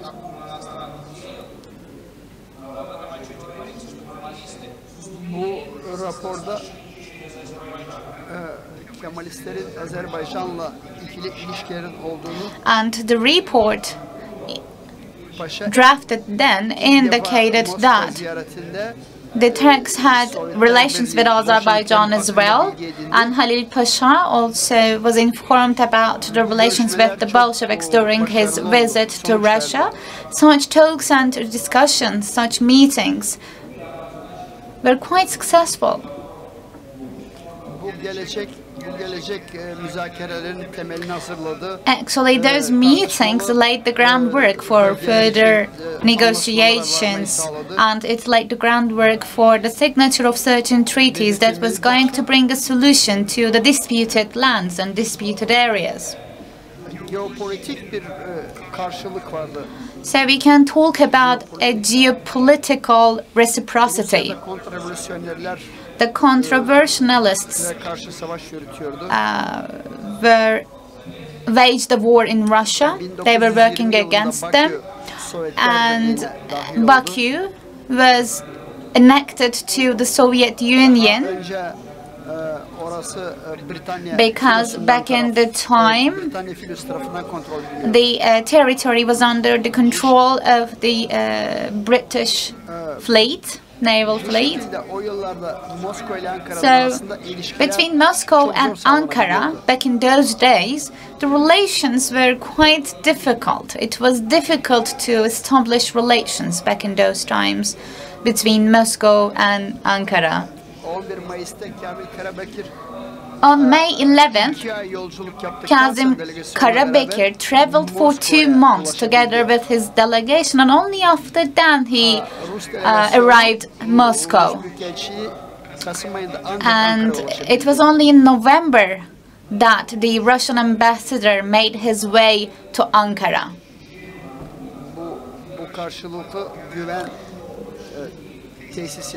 So mutual trust was built, and the Bolsheviks actually supported the independence war of the Kemalists in Turkey. The consulate and embassy relations on a mutual basis were established.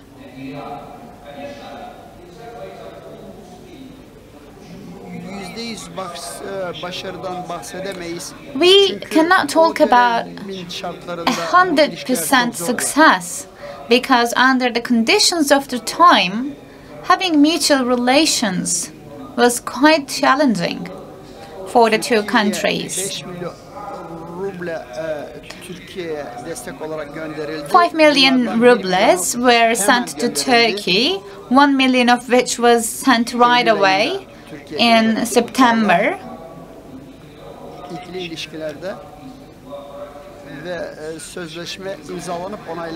And then the treaty was signed and ratified for furthering the bilateral relations. And they reached an agreement regarding the drafted texts. Towards the end of 1920s, this constituted an important development. Imagine Bolsheviks helping the Kemalists, which can be observed in the personal letter of the Chichera. bizim Ankara'ya büyükelçi göndermemiz bizim için en önemli gelişmelerden birisi. Sending an ambassador to Ankara is an important development for us, he says in his letter, Mr. Çiçerin.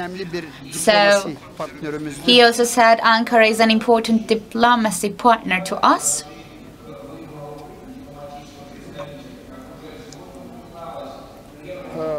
Türkler de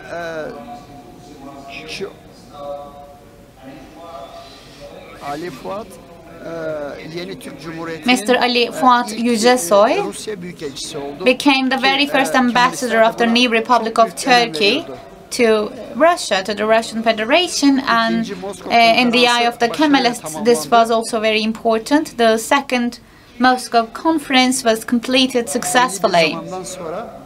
After a certain while, çok sıkı bir işbirliği, ikili ilişkiler. The bilateral relations gave birth to quite close collaboration between the Bolshevists and the Kemalists.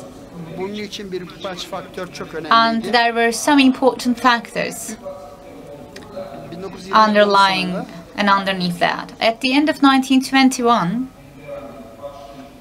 Enver Paşa'dan vazgeçtiler Bolşevikler. the Bolshevists actually gave up on Enver Pasha.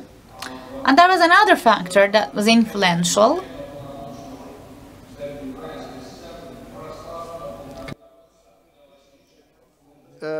Frunze, ünlü Rus askeri The famous Russian military leader Frunze played such an important role in such dynamics. Frunze ve onun delegasyonu The delegation of Frunze Türkiye'ye tamamen güvenin altını çiziyordu. underlined complete trust they have to Turkey. Dışişleri Bakanlığı'nın They have for Turkey. Ekim 1921'de In October 1921, the Foreign Affairs signed a bilateral treaty. En önemlisi Rusya'nın And most importantly, Russia provided financial assistance, which helped the Kemalists enormously.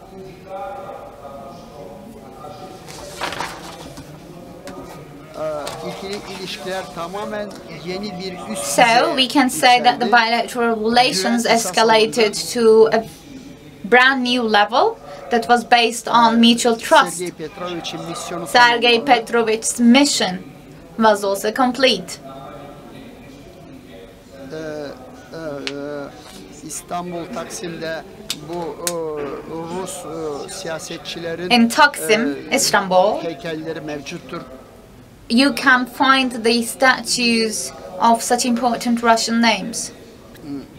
Rusya'nın temsilciliği Türkiye'de çok önem kazandı. And the Russian mission in Turkey became furthermore important, and the relations continued to improve on a constant and gradual basis. Consulates were opened mutually, military collaboration was initiated, translators and interpreters were trained, so technical personnel, technical staff members were visiting the other side.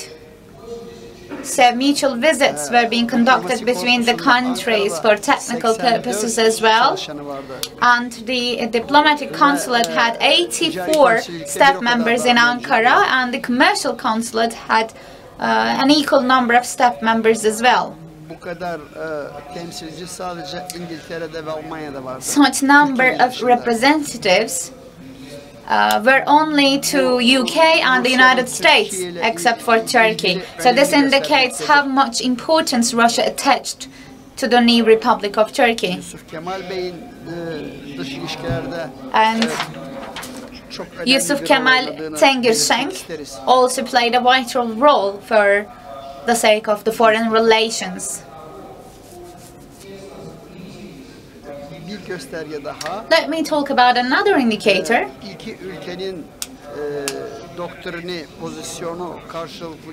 The two countries' doctrine and position was underlying the importance of mutual trust to be built. I think this position indicates the highest level of trust already.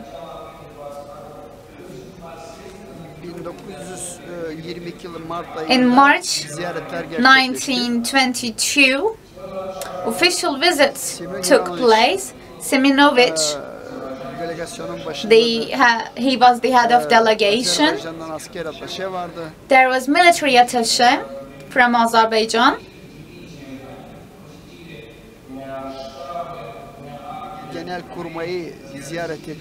They paid a visit to the chief of staff, the military chief of staff, together with many military schools.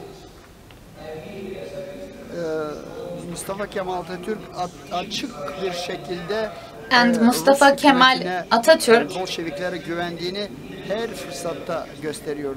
reiterated the trust he has to the Russians, to the Bolsheviks, at every occasion, repeatedly. Kemal Atatürk o yıllarda Rusya'nın desteğinin ne kadar önemli olduğunu And Mustafa Kemal Atatürk knew how important it was to receive support from Russia.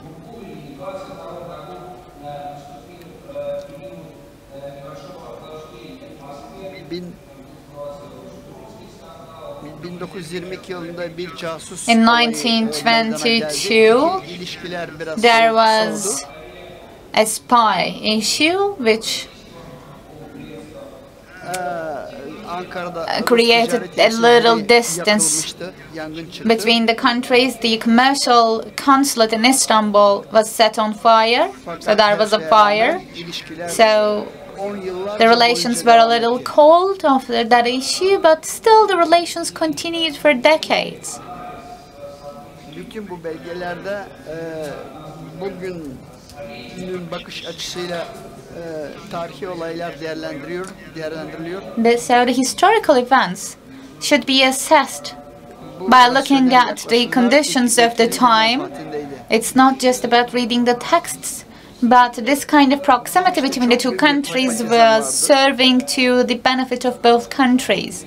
Partisanship was also influential.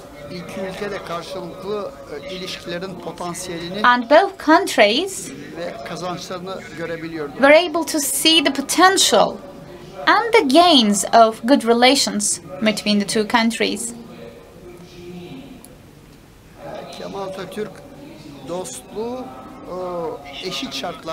Mustafa Kemal Atatürk saw this friendship on equal terms, on an equal level. It was not like surrendering to the other party. Maybe the aim of the Bolshevists was to see the new Republic of Turkey as a socialist country, as a socialist state. And Bolshevists contributed to the War of Independence greatly, which should be remembered and not forgotten, because it is an important milestone that plays an important role for Turkey-Russia relations, so it should not be forgotten. The relations between Turkey and Russia has a strategic nature. It is strategically important. Therefore, in the midst of these controversial and complex international relations, the geopolitical issues were set aside, and they paid great attention to both bilateral relations, both parties. Thank you very much for keeping up with the time limitations, I would like to apologize to the participants. Via Zoom conferencing is also quite difficult. Now we have the third speaker, Professor Erel Tellal from Ankara University Department of International Relations. During my master's degree, I started reading his books. For years, I've been following him, so he's one of the quite important experts in Turkey. He will be talking about the Treaty of Moscow, March 16, 1921. I have just read some of his work, but the floor is yours and you have 10 minutes. Thank you. Thank you. I'll try to keep as quick as possible, be as quick as possible, keep as short as possible. I don't think I will last 10 minutes. Anyway, I would like to extend my gratitude to all these names who had a hand in the organization, of course, of this event, including our foreign friends and Professors Meyer and Shlikov. I know them. And remember, he called me old man. He said he read my stuff, my works, when he was a kid. Anyway, I would like to very briefly talk about the treaty, but before that, from Ankara and the Bolshevists and the Kemalists. Naturally, relations with Bolshevists start with at the Ottoman time, and there was a disarmament agreement before that. In 1917 there is Brest-Litovsk agreement, and Kars, Ardahan, Batum was ceded to the Ottoman Empire, and Ottomans don't stop there. And as the Azeri song says, the yellow fez, they call them tulips. They call them tulips because of the fez that the Ottoman army wears, and they come to Baku. And Chichevin renounces Brest-Litovsk in his letter to the Ottomans. Then there is Sazonov, the foreign minister. In his memoirs, he says, we were just about to get the Straits, Bosphorus, and where did the Bolshevists come? I don't know where the Bolshevists came from, but it was good for Ankara. Bolshevists dealt initially with the civil war, and then they cooperated with the Muslims, and they were saying peace, food, and liberty, and they were promising self-determination, the right of self-determination to the peoples under their rule. But after 1917 and until 1921, they pursued the same policy. And against imperialist powers, they have collaborated and cooperated with Muslims, Muslim peoples. And, for example, they issued notices to villagers in Anatolia for their support, and to say that they are supporting them. The parliament is established, founded 1923, and the proposal is sent to the Moscow government of Moscow in a couple of days, very soon after the establishment of the parliament, asking for support, weaponry, etc. And they are also promising support should the Bolshevists take any steps against the Brits. So, government of Ankara has cooperated with the Bolshevists through the Caucasus, and here's another example of the importance of these relations. The first government is established May 3rd.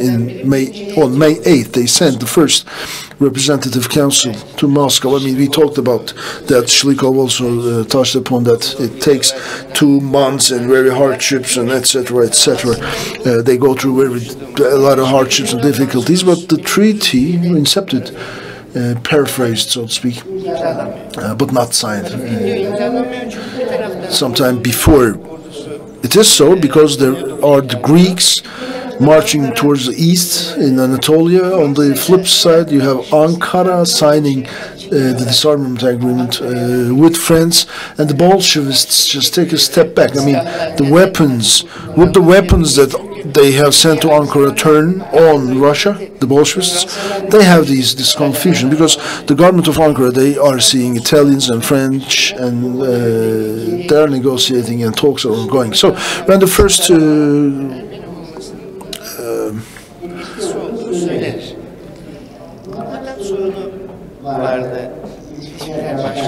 council was sent, the Council of Representatives was sent.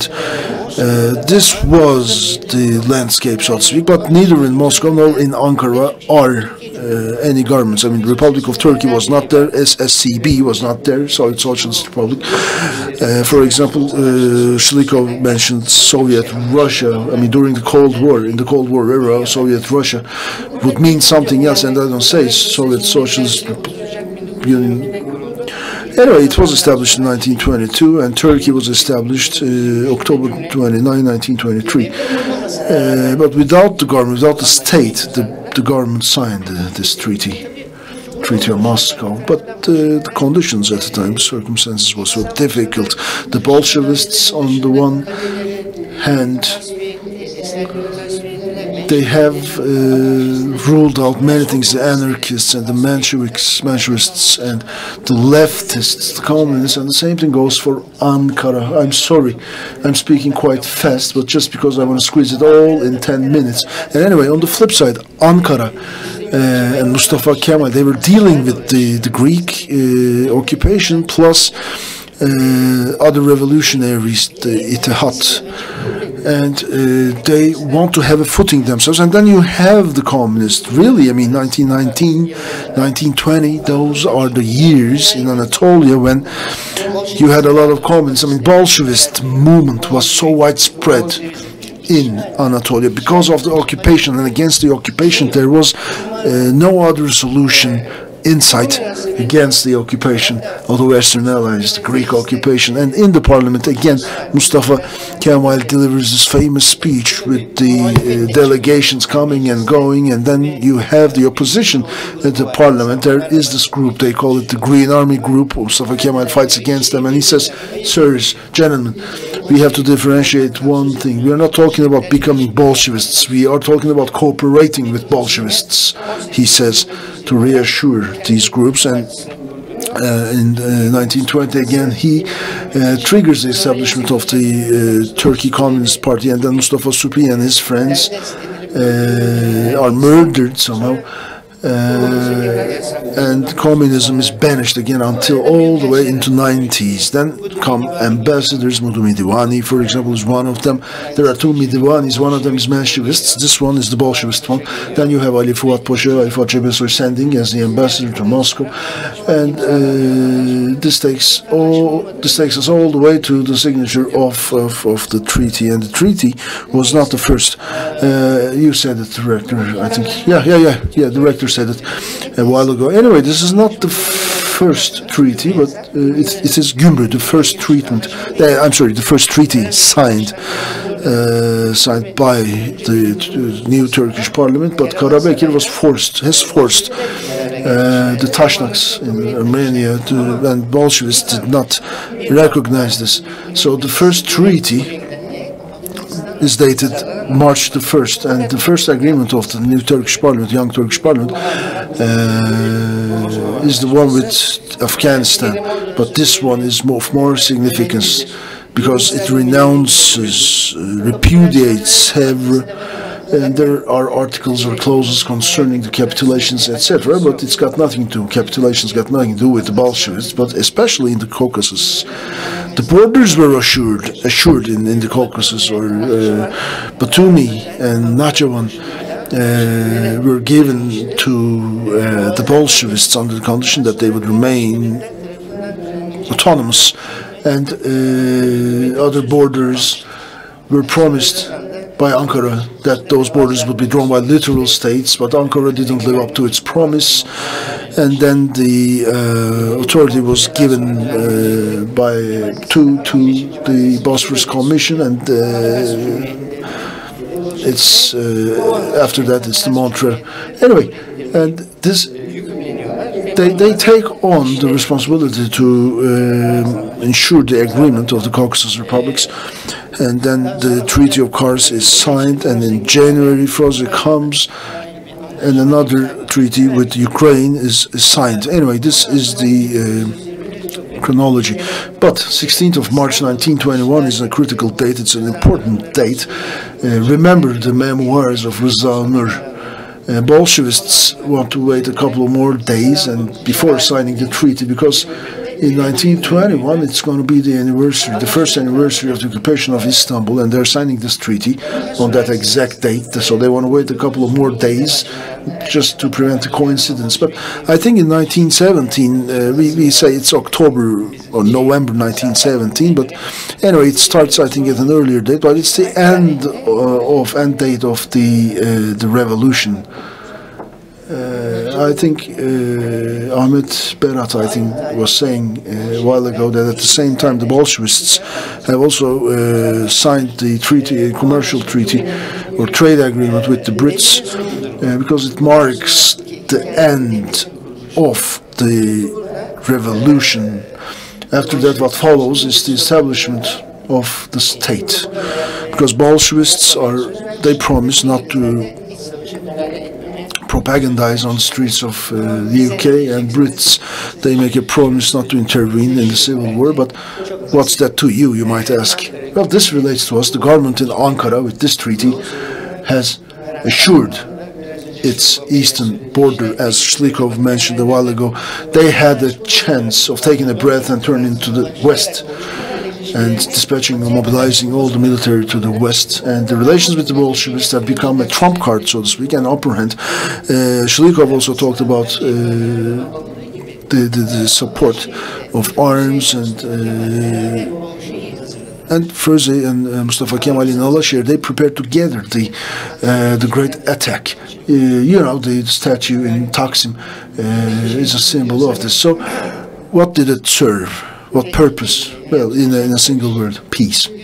I would say peace. A peace lasting for centuries, a century. I mean, the 2 centuries before that, look at the 2 centuries before this treaty, you will see that this is a peace treaty. I think I made it up I succeeded to squeeze it in 10 minutes. Thank you for the most valuable commentaries. So, the final speaker of our panel, number 1, Associate Professor Michael Reynolds. But let me introduce him to you. He's from Princeton University Department of Near Eastern Studies, and also he is the director of the Russian Studies Center of the Princeton University, Şükrü Hanioğlu, and he serves at the same department. Şükrü Hanioğlu, he has good command of Turkish and Russian and Ottoman, and Professor Reynolds has published a lot of articles in many prominent journals. First book, Shattering Empires, it's published and translated and published in Turkish also from İşbank publishers, focusing on the time, Ankara government and the Ottoman Empire. You only have 10 minutes. I know not too much to cram all this information, but could you please share with us your thoughts in 10 minutes? Thank you. Thank you. Ben başlamadan önce bu konferans. Thank you very much for your kind introduction. Before I get started, I would like to thank those who organized this panel. It's an honor for me to be with my Turkish and Russian fellow professor under the auspices of the Speaker of the Grand National Assembly of Turkey. So let me just state that my views represent only my own views. I don't speak for the American government or for my university or for any other institution. I think when historians and scholars of international relations from the outside look at the Treaty of Moscow, they find it intriguing primarily because they see this is a case where 2 governments have come together to sign an agreement of cooperation and peace. 2 governments that represented, or rather succeeded, 2 regimes that had been the opposite sides of World War I, where those 2 regimes had been engaged in a truly titanic and existential struggle. Moreover, those 2 empires, that is the Ottoman and Russian empires, have been long-standing rivals and fierce competitors for centuries. Indeed, the rise of the Russian Empire from the 17th century onward often came at the expense of the Ottoman Empire.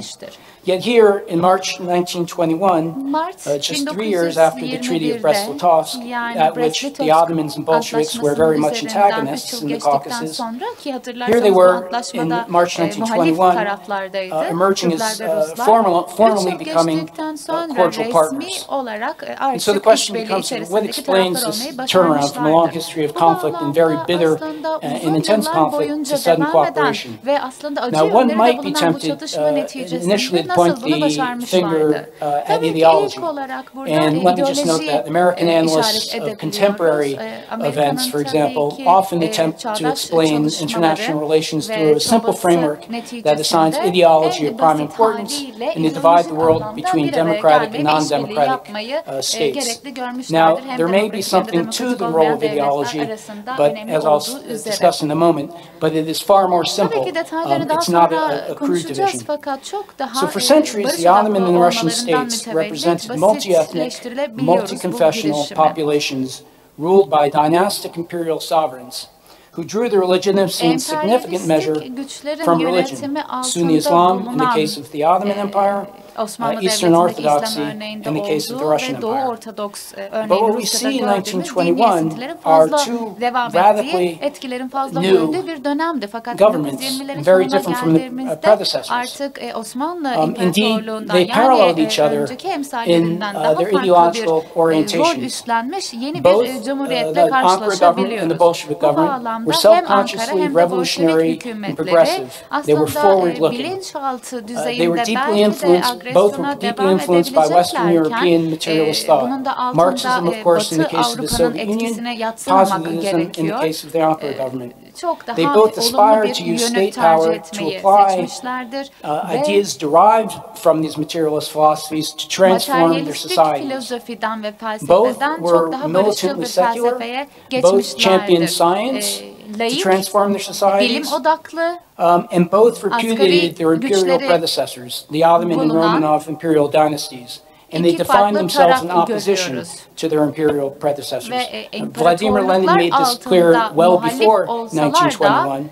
Mustafa Kemal would make it clear just 2 years after. But they were anti-imperialist in another, indeed, although the Kemals and Bolsheviks share the general orientation, ideological orientation, however, let me also note that there existed significant and critical differences between the two. The Ankara government did not share the Bolsheviks' program of world revolution.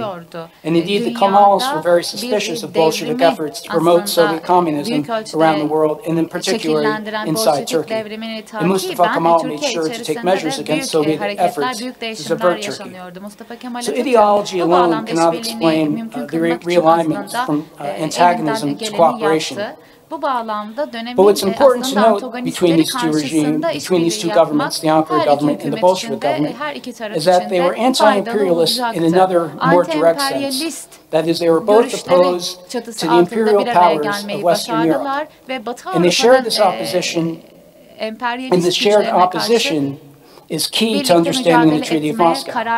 Because whereas they share the modernizing agenda, and this, as I mentioned, this modernizing agenda facilitated cooperation between the Ankara government and the Bolsheviks, it did not predetermine that cooperation. Instead, what I believe is really critical is the role of geopolitics. And by geopolitics, I simply mean the question of state borders and control over territory, and in particular in the early 20th century, the principle of national sovereignty. Ankara and Moscow had both the same main enemies, the Western imperial powers and the British Empire above all. And it is this shared opposition that really brought them together in signing the Moscow Treaty. By agreeing to coexist amicably in the Caucasus, and to acknowledge what were effectively different spheres of influence, with the Bolsheviks assuming control over the North and the South Caucasus, with the exception of Kars, and in exchange recognizing Turkish sovereignty over Eastern Anatolia, they were able to draw resources that they might otherwise have deployed against each other, and instead devote those resources to resisting the British, and to defeat their internal opponents and their outside enemies. That partnership between, as we mentioned earlier today, between the Bolshevik government and the Ankara government began in 1919 when Mustafa Kemal reached out to Vladimir böylesi Lenin. bir işbirliği In içerisinde other words, the Treaty of mücadeleye Moscow girişti. Vladimir Lenin ve Mustafa Kemal represents the follow-on Atatürk remarks by işbirliğinin Professor öncü Talal, isimleri oldu. Yeni kurulan represents the culmination of a yapıların partnership lideri, that in a devletlerin significant lideri measure olarak. ensured the Tabii ki nullification of the Treaty of Sevres, which had been Sevr signed less than a year earlier ki bir yıl kadar öncesinde before the imzalanmıştı. Treaty of Tanınmaması Moscow. gibi önemli And adımlardan that bir treaty, of course, tanesi, sought to şekillendiren partition unsurlardan bir what tanesiydi. Anatolia and Bu what remained antlaşmayı of the Ottoman Empire. Anadolu And the ve nullification Osmanlı of the Treaty of Sevres İmparatorluğundan was a geriye victory, was kalanlara made yapılacak again, made olan possible by the cooperation muamelede between the Sevr Ankara government and the Anlaşması Bolsheviks.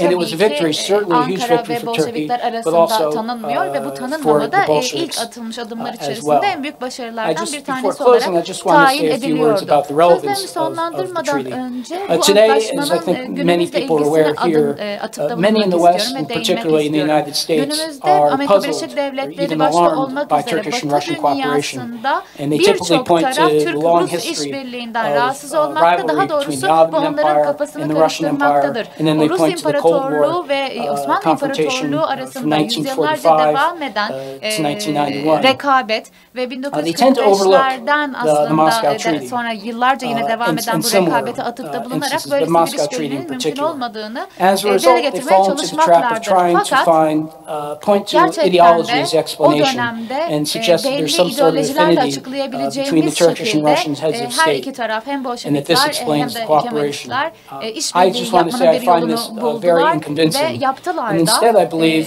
Bu a large part of the bağlamda explanation şunu söylemek for the istiyorum. development of closer ties between Ankara and Böylesi Moscow Ankara ve Moskova in the recent arasındaki in yakın the past ilişkilerin decade, inşasında geçtiğimiz despite son the 100 existence between the two of yılda multiple areas of işbirliğinin disagreement, varlığı I think that aslında explanation antlaşmanın again çok lies in the sphere of yönlülüğüne bağlıdır ve geopolitics. çok yönlü And so what has olmasından changed? mütevellit başarıya First, ulaşabilmiştir let me diye just note the düşünüyorum. obvious that Russia and Turkey, En bariz first, that şekilde Russia no longer presents to Turkey a threat that's Rusya anything like artık what Imperial Russia presented or what the Soviet Union did. Osmanlı İmparatorluğu Turkey and Russia today karşısında no Rusya longer share a border. İmparatorluğu'nun teşkil ettiği gibi bir Russia is neither, tehdit teşkil again, etmiyordu does not Türkiye have the Cumhuriyeti same sorts of karşısında imperial Bolşevikler. goals Aynı that şekilde tam the Russian tersinden Empire bakacak did, nor is it olursak da pursuing world revolution yeni in the way Türkiye that the Soviet Union Cumhuriyeti did. Bolşevikler karşısında So zamanında that again Osmanlı does not İmparatorluğu'nun teşkil ettiği determine that there will bir be active tehdit gibi cooperation between the görülmüyordu. Bu two bağlamda aktif countries, Turkey işbirliği and Russia, but it konusunda does make it oldukça a lot more kararlı olan possible iki taraf when there is nothing sayesinde that seriously aslında divides the two. But muhtemelen there's also hiçbir something else işbirliğinin today that's görülmediği bir changed, and I think dönemde this çok is iyi bir critical işbirliği, çok in the American uzun, relationship with Turkey. daha doğrusu geniş kapsamlı Too bir little time to işbirliği go into details, and let me mümkün just say there are multiple kılınabilmiştir. Çok reasons for the detaylara girmek deterioration istemiyorum of zaman ties kısıtından between Turkey and kaynaklı America, olarak and ama blame is to Türkiye be ve Amerika found on arasındaki both ilişkilerin sides.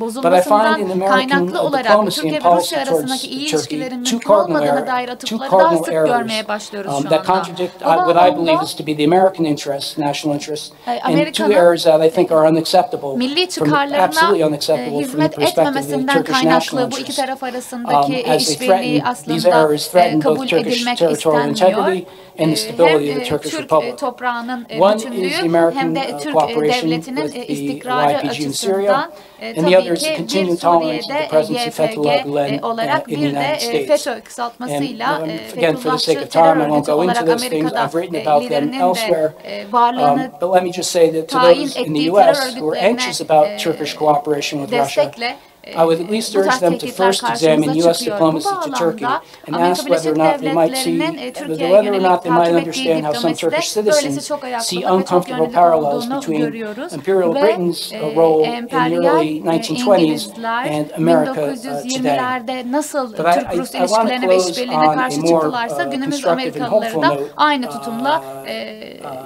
rather tutumlarını, than that karşılıklarını cautionary one. sürdürmektedirler. And let me just take note of the fact that, as we saw this past October and November, stability in the Caucasus is not something that can be taken for granted. So I just want to express my hope that Ankara and Moscow yani antlaşmanın öncesindeki Ekim-Kasım aylarında Kafkaslardaki gelişmelerden de hareketle hem Ankara hem de Moskova kendi gelecekleri için en iyisini yapabilmek adına yani barış, istikrar ve karşılıklı refah adına işbirliğini tercih etmişlerdir diyerek sözlerimi sonlandırıyor ve sözü bana verdiğiniz için çok teşekkür ediyorum. Profesör Reynolds, yorumlarınız için çok teşekkür ediyorum. Özellikle de konuşmanızın sonuna doğru sarf etmiş olduğunuz sözlerle tabiri caizse bombayı ortaya bıraktınız. Tabii ki konuşmacılarımızın hepsine çok teşekkür etmek istiyorum. Ama Batı medyasında Türk-Rus ittifakına ilişkin çıkan iddialara da aslında bir yorum getirmiş, bir nokta koymuş oldunuz. Çünkü insanlar sorup duruyorlar neden böyle diye. Halbuki bu soruyu soracaklarında belki dönüp kendilerine sorsalar buna yol açabilecek ne gibi başka sıkıntılar yaşandı diye bu soruyu sormaya gerek duymayacaklar. Thank you very much. Now we will break for lunch and we will reconvene at 2:30 p.m. Thank you. We also would like to thank our speakers, our panelists for their contributions. The lunch will be served downstairs and the panel discussions will continue at 2:30 p.m. Bon appetit. Thank you.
Distinguished participants, now after the lunch break we're back together again.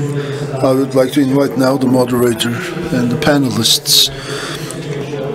Again, the director of the Russian Studies Center for Russian Studies at Bilkent University, Dr. Onur İşçi, will be moderating this session.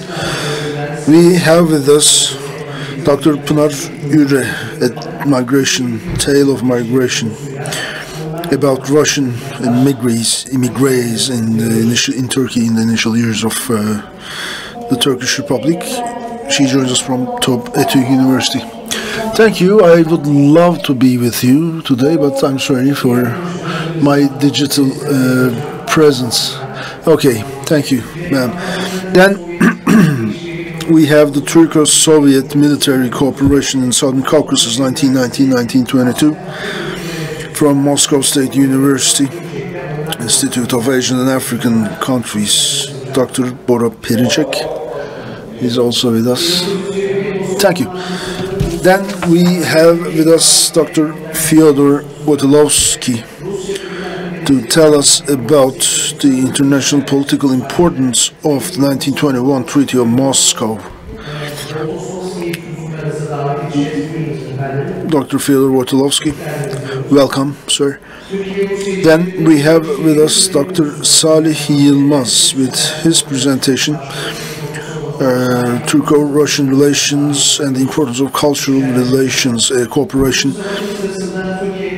He's the head of Russian Research Institute. And then we have Dr. Alexander Sotnichenko, the chair of the Ankara Russian Science and Cultural Center, to tell us about the Russian culture and the its impact in Turkey during the War of Independence. So, Onur İşçi, our moderator, back to you, sir. Welcome to second panel, and without stealing much of the valuable time of you, our participants, I would like to move on with Pınar Üre. Dr.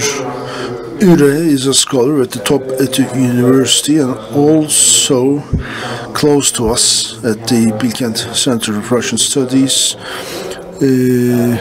She furthered her studies in Bilkent at the Department of International Relations, focusing on archaeology and politics and Byzantine relations. And in 2014, she graduated from the PhD program at the London School of Science, and she works on the Ottoman-Russian relations at the time of the First World War, and she has published many articles in many prominent journals. Her book is published last year in the UK. So thank you, Pınar, for being with us. So, to you now. Thank you, Onur. I can be with you only digitally today, unfortunately, but the Bolshevist Revolution, followed by the Russian Civil War, after that, many Russians migrated to Turkey. So I want to talk about those refugees seeking refuge in Turkey. As in 1919, the Russian Civil War was ongoing, many people fled.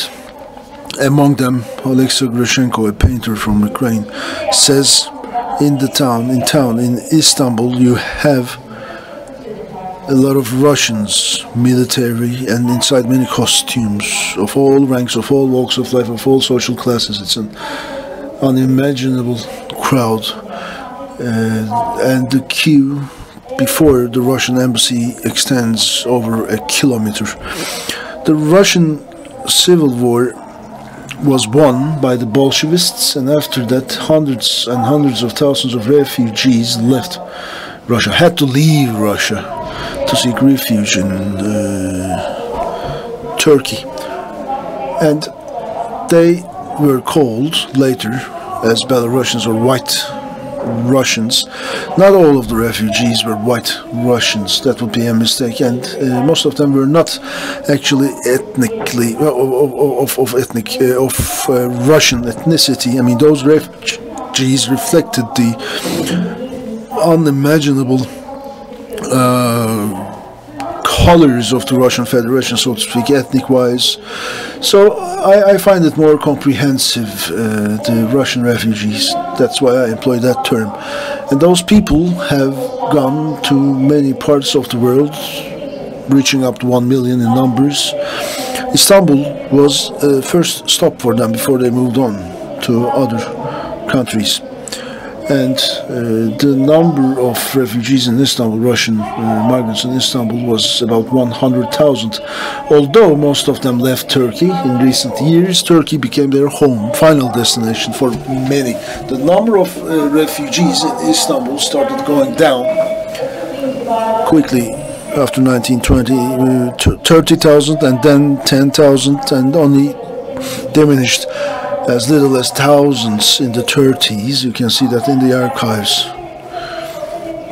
But you cannot tell the exact numbers because among them are Turkish citizens who have taken on Turkish citizenship, which are not included in these numbers. And also these numbers also doesn't take into consideration the Muslims of Russia who went back.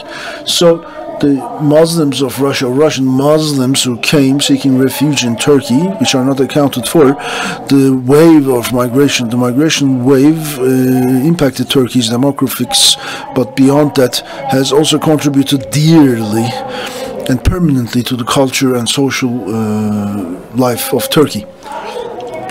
Well, history is written normally with a focus on the migrants who just stayed temporarily in Istanbul before moving on to other countries, but they had significant contributions to, in terms of, in culinary terms, as well as in social, ethnic, cultural terms. As it is, this is just a limited perspective. But after the foundation of the Republic, I want to focus within the scope of this presentation to their story, who came here and stayed here. You can also find out about employment policies regarding migrants or refugees, Russian refugees of course, and you can also see how they contributed to Turkey's advancements, social, cultural advancements, in terms of Turkey's modernization, as intermediaries of which they acted with their cultural capital. They brought together with them, and how it contributed and how they harmonized themselves with the new way of life in the young Republic of Turkey. Once after the Republic was founded in Turkey, a modernization wave came, requiring qualified workforce in many sectors, many areas, many industries, and also the new rural lifestyle and rural culture flourishing in Ankara, the new capital of the new Republic, brought about new requirements, so to speak, and turning heads towards Russian immigration. And of course, during those days, Russia was, Soviets were such a partner for the Turkish nation, and Turkey found the right way by not negatively taking any negative steps towards the Soviets, because these migrants have also become a diplomatic issue at the time between the two nations. But there were a couple of issues worth mentioning in this limited time. The migrants from Russia have contributed dearly to the workforce, to culture, to demographics, all that, and they have acted as intermediaries, as I just said. And how? Well, people coming from Russia did not contribute in the culinary sector, in social life. Not only that, but many engineers from Russia have been employed in government agencies as well as in private bodies. For example, 1950s.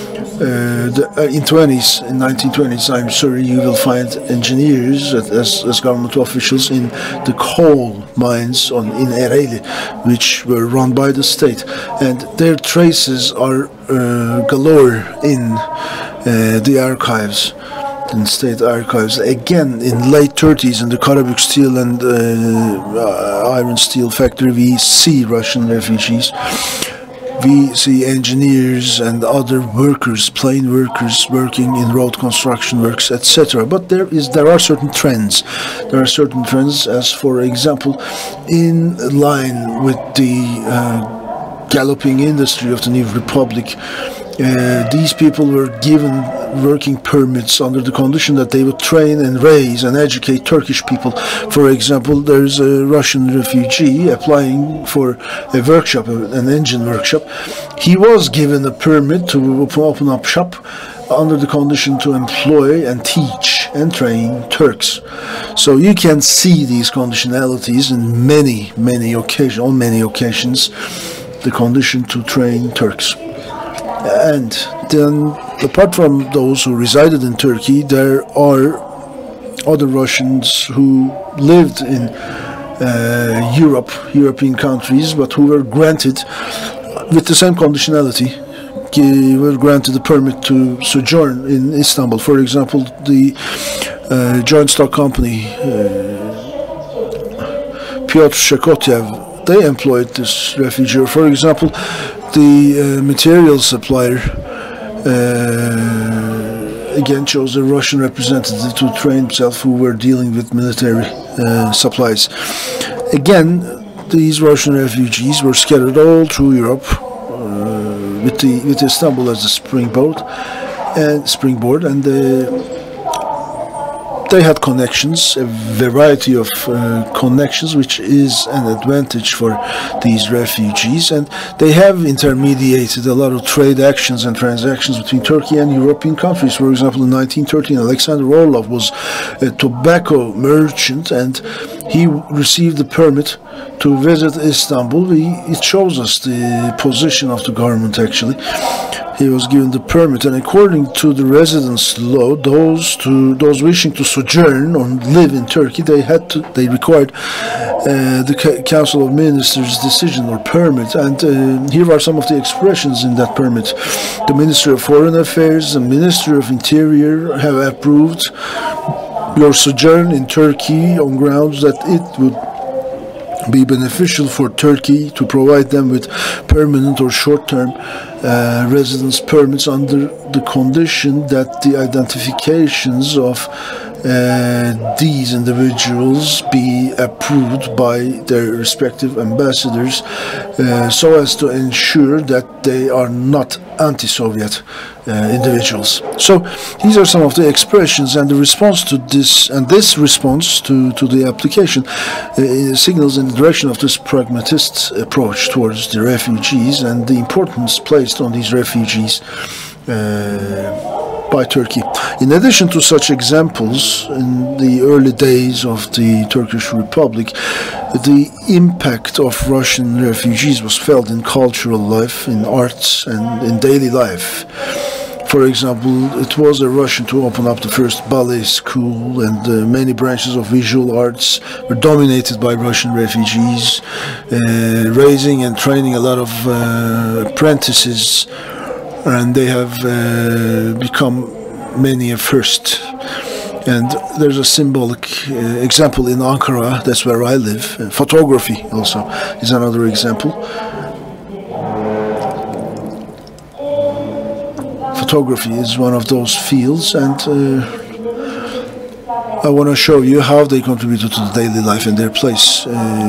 There was this Şehir Lokantası, or city lounge, named Karpiç, which was a famous place, a place to go in the first days of the Turkish Republic as a symbol of the urban culture. And it is also an important place in terms of seeing the role of Russian refugees, the role that they played in the transformation of the new urban life. But there was also the traditional side of the city, which was falling short of, we're talking early 20s, so it was falling short of responding to the advancements, cultural advancements in terms of the urban development. Krikor Karpovich was a citizen of the Russian Federation of Armenian origin. Karpovich, that's why the restaurant was called Karpiç. He probably went to Iran first and then came to Istanbul. It should have been so, because in 1935 he was given citizenship, and at the time they find that he was an Iranian citizen, and then he was running this small restaurant in Istanbul, and then he was invited to Ankara, opening this restaurant called Karpiç. He started out with a small shop, And in 1928, he established the Şehir Lokantası, or the city lounge or city restaurant. And the story of its establishment actually is interesting. He gets a loan from the İş Bankası. İş Bank is a new bank, by the way, at the time, and they are supporting local investors, local entrepreneurs, and it was the aim that it was established, the İş Bankası, İş Bank, to support the local initiatives and investments. And this guy was not even a citizen at the time, so it is important that he received that loan from the bank. And the Şehir Lokantası, city lounge, existed through 20s, 30s, and 80s, 40s, I'm sorry. Many diplomats, many politicians, many prominent figures of the society frequented that restaurant, and it was like a school. Karpiç gave rise to this tradition. I mean, to its trainees and apprentices and the chefs. And such places representing urban culture, they existed for a long time in Istanbul. Istanbul had them, but Ankara, being the new capital, was new to this. I mean, there was outfit code, a garment code for the visitors, etc. And it was such a novelty.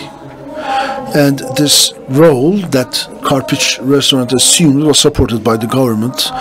The documents tell us, in addition to the loan released by İş Bankası, he also continued. I mean, Karpiç also continued continued to get paid some 6,000 Turkish liras annually just to support its role, to support urban culture. I have very limited time, and just to respect the time of other speakers after me, I just try to picture for you this landscape. I mean, early Republican times, Russian immigrants, important roles, and we see that in history. It's not only about agreements and treaties. It is beyond that. It is beyond that, something which continues, a relation that is pursued and maintained and sustained in terms of diplomatic relations between Russia and Turkey, that took up the entire foundation of the Republic and the initial years of the Republic. Refugees were employed, and they worked in the initial years of the Republic in many, many sectors, have become part and triggers of a lot of transformative actions as engineers, artists, dancers. So they have become a key partner in the social life of the initial Republican days. And then the situation with these refugees, the Russians in Turkey, have also left a mark in the diplomatic relations between the two nations, bringing together cultural interactions on both banks of both sides of the Black Sea. And it's become such a platform, actually, and the progress of modernization in the initial years of the Republic there was a lot of rivers and streams flowing into that modernization, actually, and one of them the Russian refugees. So, thank you.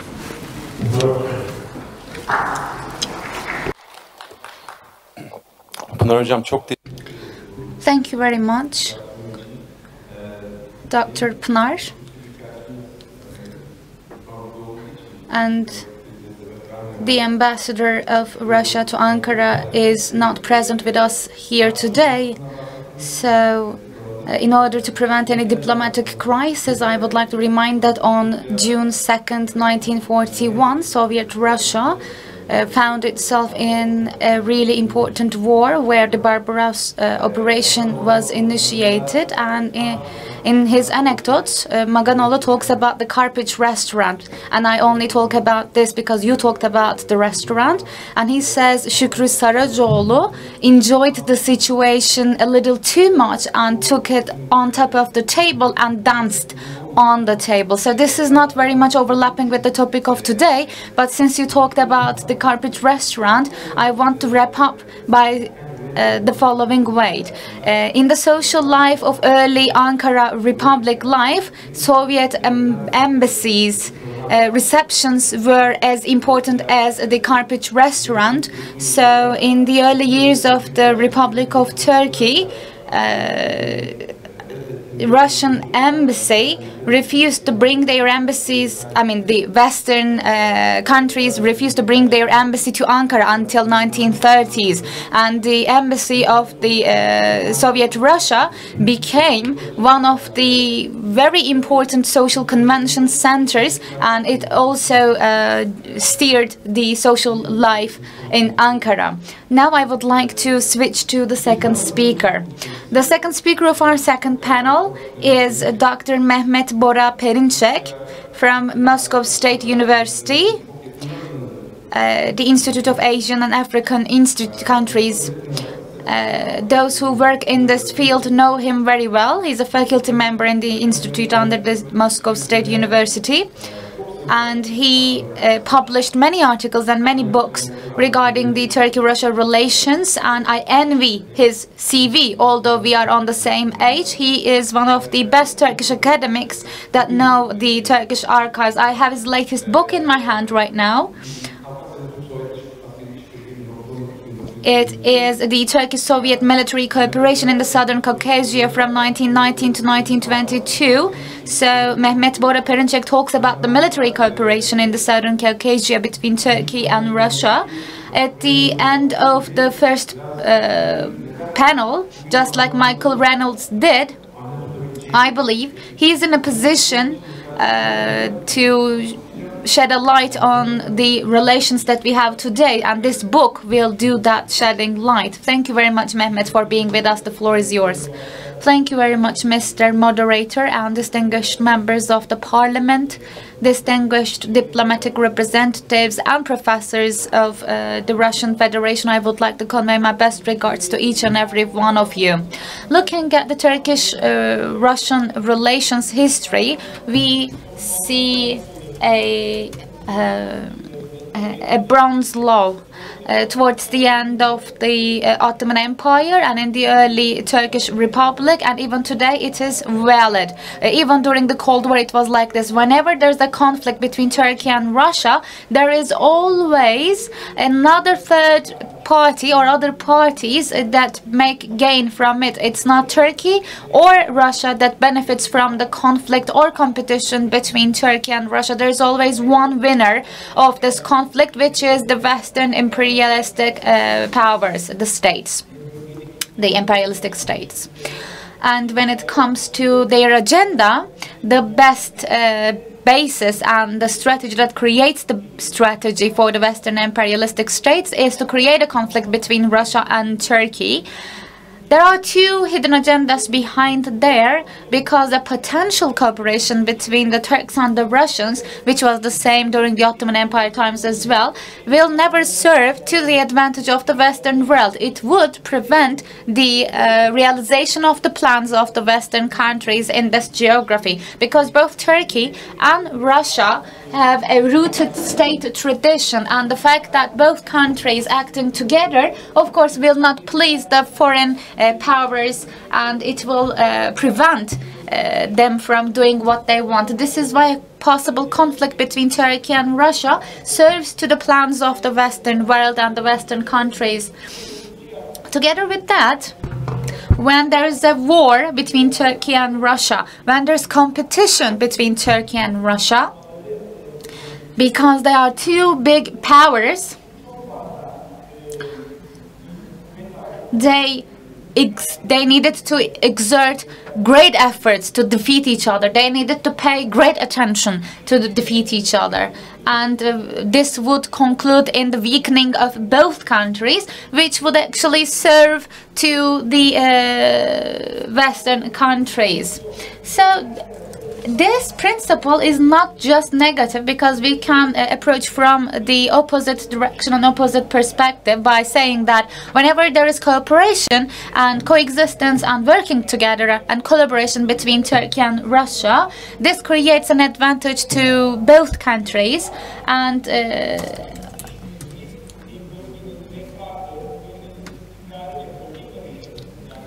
it was also playing an important role for the powers in the region. So this iron law of wages was actually turned upside down by Mustafa Kemal Atatürk and Vladimir Lenin, because this was a unity of destiny which started with the resistance in Gallipoli in Çanakkale.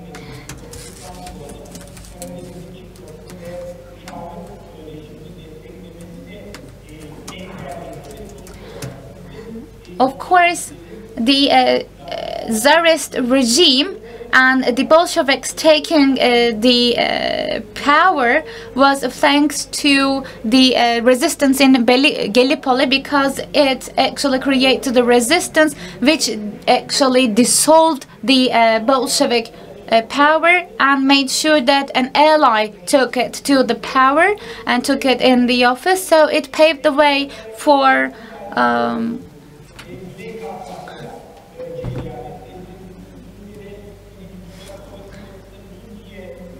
during the First World War, Turkey and Russia waged war against each other, where many soldiers from both parties died for having control over the Caucasia. It was not just the soldiers but also the civilians that lost their lives drastically. Both countries competed for Caucasia during the First World War, and at the end of the First World War, Caucasia was not left to Turks or to the Russians. So this iron law of wages also determined itself once again, and this competition between Turkey and Russia over Caucasia only served to the benefit of the Western world and created a gap of power. And then a truce is signed in Turkey with the October Revolution. Starts a lack of authority, and the winning powers of this war also fill this gap over the authority, and they create control over the Southern Caucasia. They establish a cooperative state. Mustafa Kemal Atatürk looks at South Caucasia and sees this collaboration among the countries. In January 1920, Mustafa Kemal Atatürk says that if we cannot prevent this Caucasian allies, then we cannot be successful. So he underlined the importance of the unity at the borders between Turkey and Russia. He actually orders all his commanders about the importance of this unity. And after that, on April 26th, he sends another letter, another proposal form. I mean, imagine, on the April 23rd, the Grand National Assembly of Turkey is opened. And the very first foreign policy act is the letter of Mustafa Kemal Atatürk that he sent to Vladimir Lenin. In this letter, Mustafa Kemal Atatürk suggests acting together in Azerbaijan and Gürcistan for the establishment of a Soviet Union. And regarding Armenia, he suggests carrying out joint military operations so that the Kashlik power will be dissolved and a new one will be established instead of it. So, as a result of this, we see drastic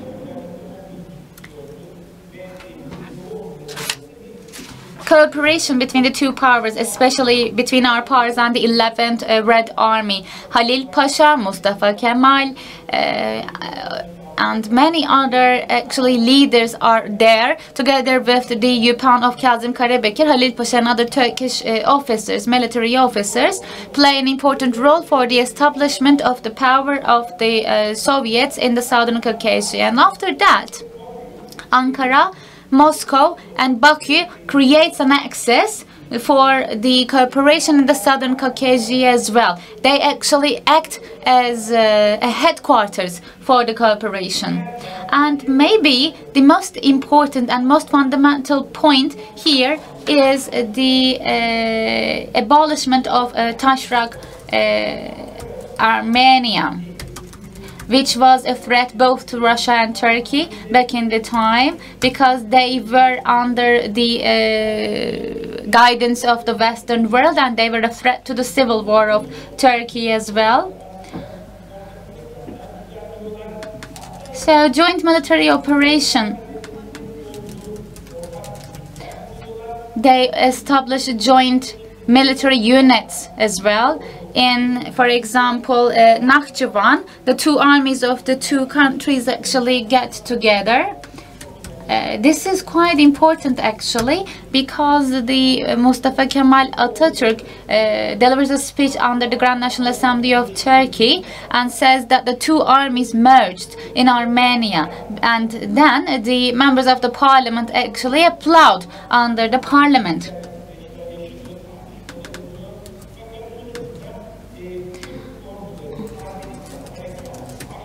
And then the Armenian movement starts of the Turks. From the southern part comes the Turkish army, and from the northern side comes the Red Army and the Tashnak armies. And the Tashnak government is actually pressed by the two powers in that location. And then, as a result, the Tashnak Armenia is abolished, and Soviet Armenia is established, which is also safe zoning for the eastern borders of Turkey. Back in the time between Moscow, Ankara, and Baku, a cooperation is initiated, which can be observed in the Karabakh War lately, because it's not just a cooperation, because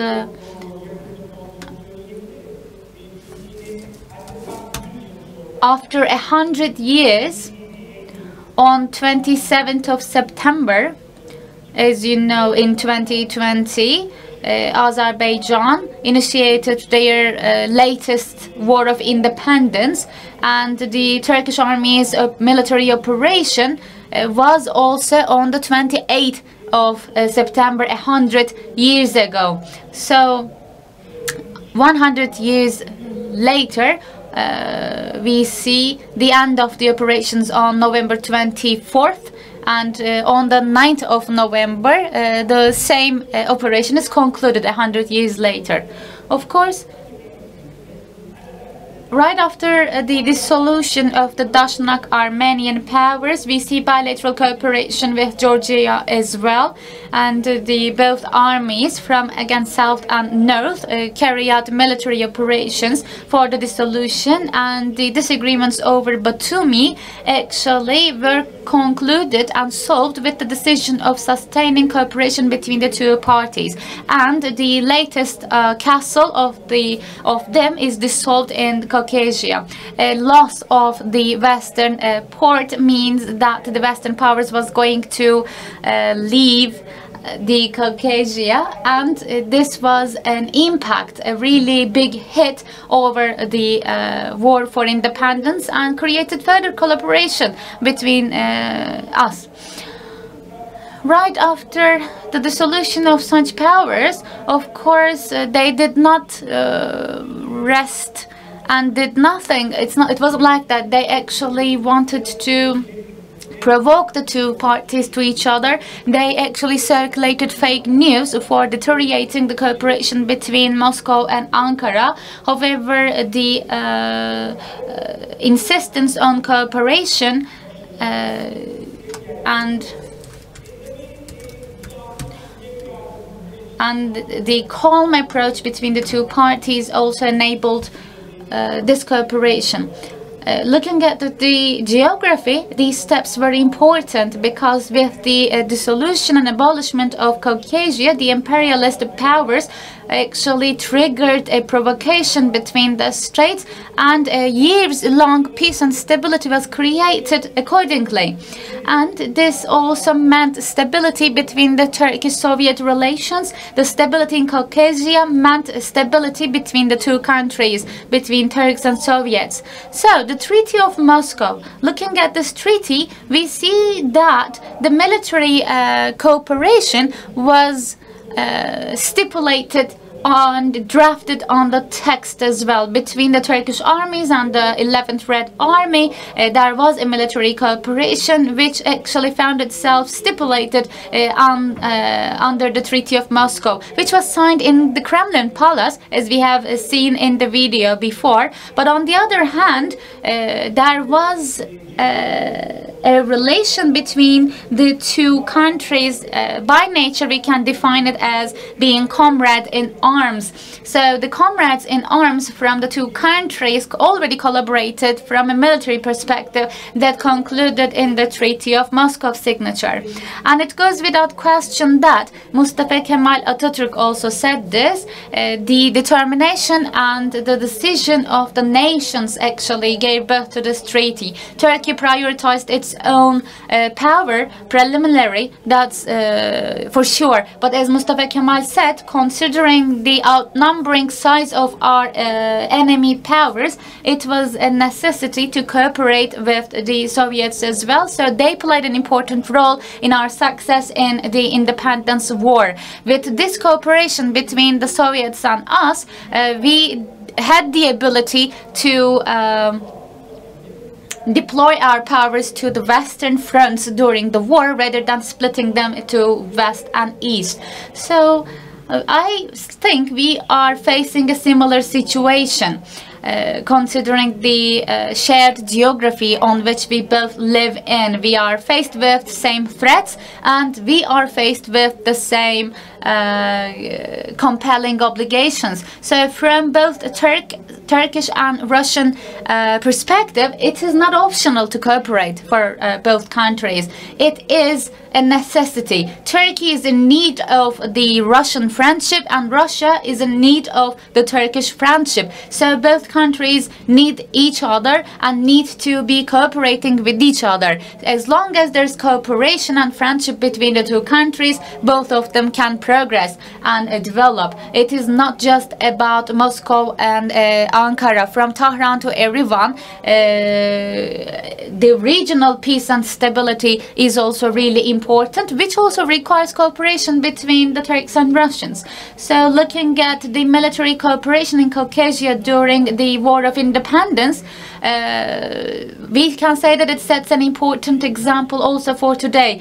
For example, PKK, PYD and ISIS are the troubles that we are facing in Syria. And just like the Daesh Armenia, both countries are threatened by a puppet organization both in Syria and in the northern Iraq that we both need to protect ourselves from, which means that both countries need to develop their cooperation just like they did in the Caucasian in Caucasia during those times. Of course, this is not limited with Syria, Southern Caucasia, Eastern Mediterranean, Black Sea, Libya, in these regions as well. The Russian-Turkish cooperation is a must, and Turkey and Russia need to adopt a holistic strategy to respond to these joint threats against them. Therefore, we today also are in need of the strategic determinism of the Treaty of Moscow. And Treaty of Moscow should not only be regarded as a historical text. Yes, it is a text and it is historical, but for today and tomorrow it is a guiding document, and just like the name speaks for itself, it is a treaty of brotherhood. The Speaker of the Grand National Assembly of Turkey and the Russian ambassador to Ankara also underlined that the name of the treaty, although it is known as Treaty of Moscow today, is actually Treaty of Brotherhood. So today we are also in need of the spirit and most importantly strategy of the Treaty of Brotherhood. It is needed by the region, it is needed by both countries. This is how we need to interpret history. Thank you very much for your kind attention.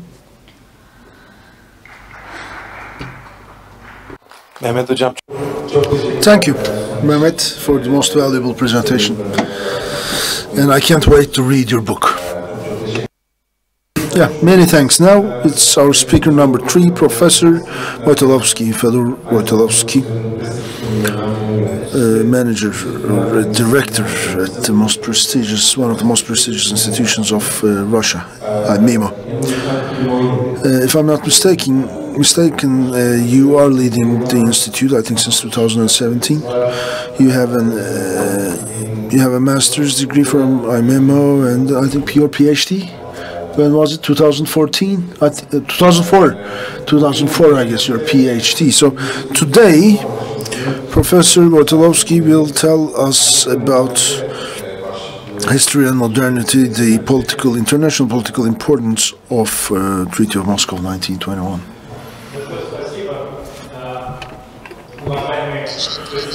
Thank you.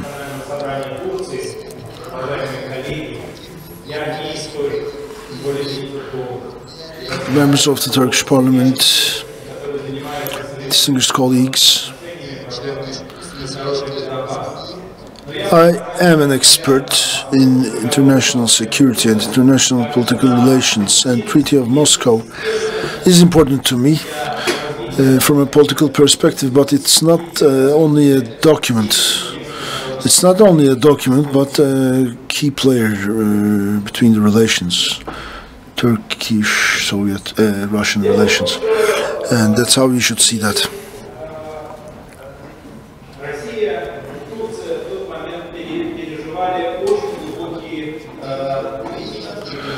At the time the treaty was signed, Turkey and Russia were going through significant political transformations.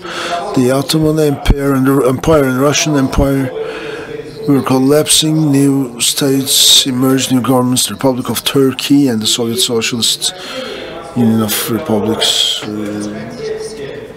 Union of Soviet Socialist Republics, and I think the Treaty of Moscow should be considered within this context.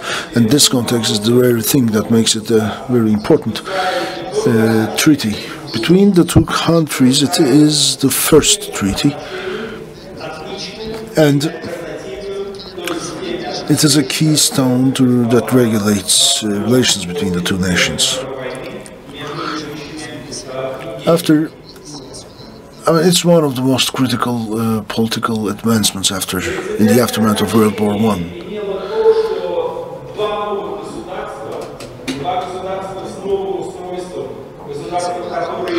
In principle, we are saying that two constitutions, two new nations are emerging as a follow-up to two separate empires. They had to establish new model relations without discrimination upon differences. They were seeking to common ground, seeking to find some common ground after World War I, and in the international arena they were aspiring, the two emerging nations were aspiring to have a strong foothold in the international arena and regulating new relations. Soviet Russia and the Republic of Turkey, Young Republic of Turkey, they have provided the world with this new model of international relations. Yes, that's what they have shown to the world, the rest of the world. The American President Wilson, for example, proposed new policies for the EU, which was turned down. Soviet Russia and Turkey have developed this new model based on pragmatism, and it was accepted and worked well between the Kemalist Turkish Republic and Soviet Russia. And yeah, very pragmatically, the treaty also oversaw the interests of both sides, which gave rise to an empathy-based perspective in terms of international relations, bilateral relations. It was a new way of relating two nations. The UK did its best to destabilize the goodness of the treaty, and those were challenges, hard to overcome challenges. All the challenges set forth by the UK and Great Britain, let's say, Great Britain, according to Great Britain, Soviet Russia, any closeness between the Soviet Russia and Turkish Republic was something to be feared for the Great Britain, something they didn't want, and despite all odds. This treaty was signed in 1921, March 16th. The treaty was established, was signed, and it marked the basis for bilateral trust and respect, mutual trust and respect. And Soviet Russia evolved into Soviet Union, and relations got better and better. Both nations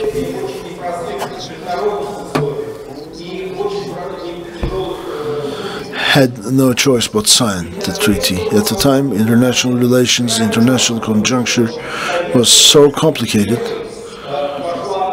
The Soviet Russia chose to stay close and get closer to Turkey, which was critical for the Soviet Russia. And one must confess that the Soviet Russia recognized the Republic of Turkey, and it was among the very first to recognize its independence, its very existence. Recognition by neighboring states was critical in terms of international relations. Has always been critical, is still critical, of course. In the south, on the southern border, Soviet Russia wanted to secure the southern border. It was critical again for Soviet Russia. With the civil war ongoing,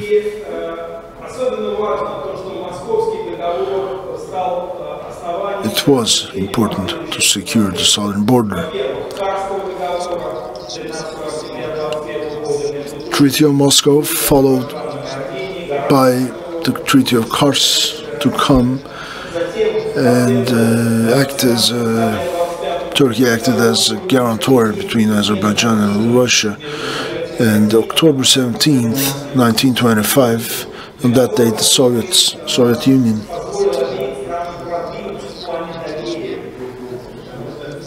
a new treaty was signed, guaranteeing no declaration of war mutually.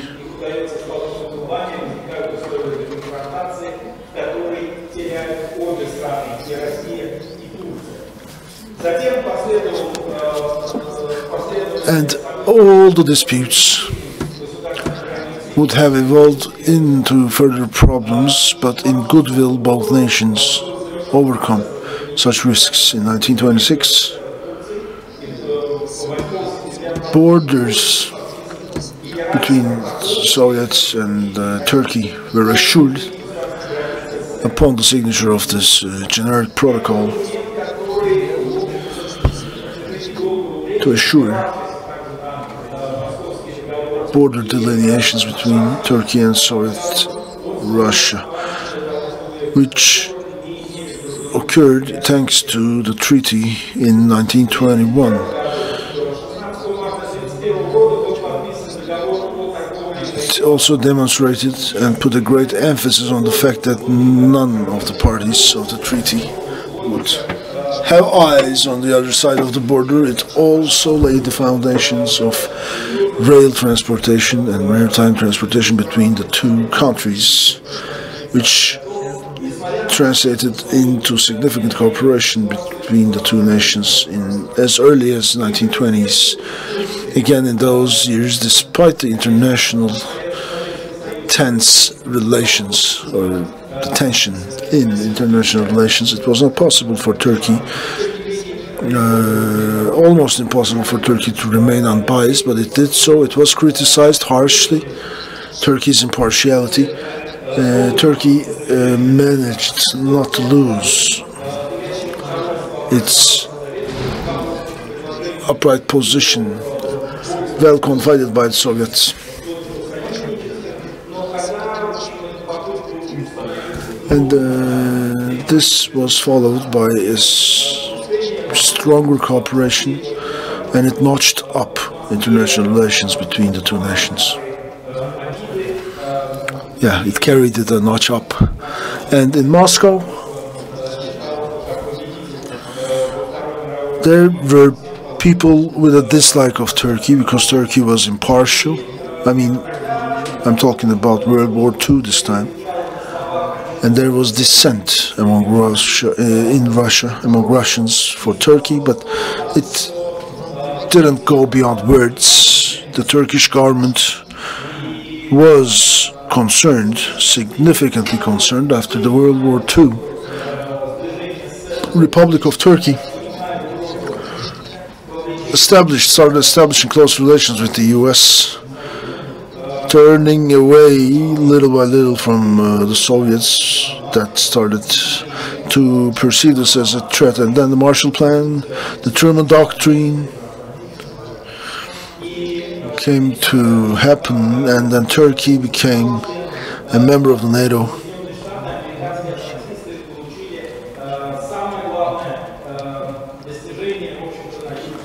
Became a party state of the NATO, and the United States of America, as such, has gotten closer to the Soviet borders in the Middle East and in the Near East. And near Middle East, America started to take on this even more important role, more and more important every day, which signaled towards a significant conflict between the two countries, not to mention the tension during the Cold War era.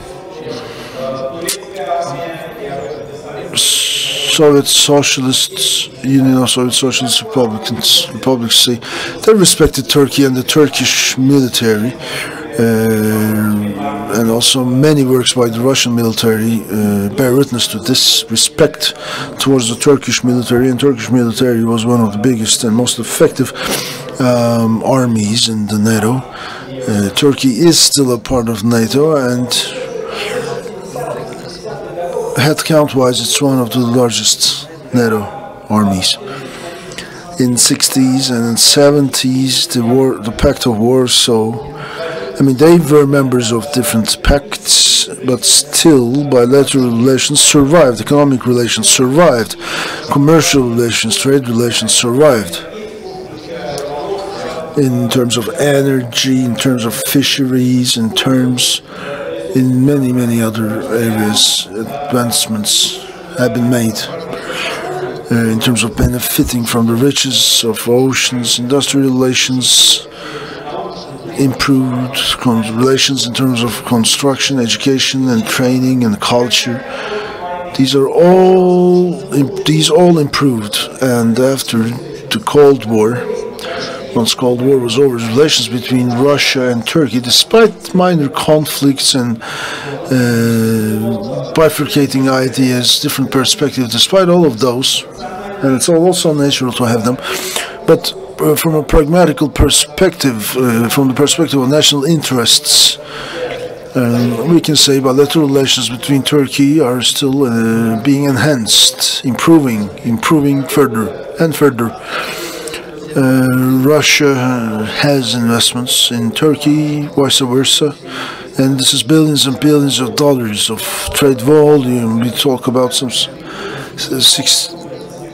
despite the pandemic, $20.5 billion US. I mean, this has gone from 60 to $20.5 billion trade-wise in terms of volume of trade, but this is with the pandemic. In 2019, Turkey received 7 million plus tourists from Russia. That's the highest number of tourists from one destination. One origin, let's say. Turkish engineers are building up Russia, so to speak. Many modern and contemporary buildings and works of construction are there today, as our ambassador was saying. With the rest of the speakers, we have to emphasize economic benefits, economic interests, and pragmatic relations, reasonable relations, pragmatic relations based on reasonable expectations. Of course, we will have different vantage points, different perspectives, for example, about Syria, or maybe our views might differ in terms of regarding Libya or Azerbaijan or Nagorno-Karabakh or Azerbaijan or Armenia. Still, all crises have been and will be overcome by a pragmatic approach, by common sense. We can find that common ground, cherishing mutual benefits and interests through compromise And this has become a modus operandi between the two nations. Many crises have come to pass. And have come to pass, I mean, we have overcome, both nations have managed to overcome many crises. And from an economic perspective, both nations have achieved a level of welfare that they're happy with. In the Caucasus today, in the south of the Caucasus Mountains and in the Mediterranean, we see the happy shadow of pragmatism between the two nations, and that's how the relations between the two countries continue.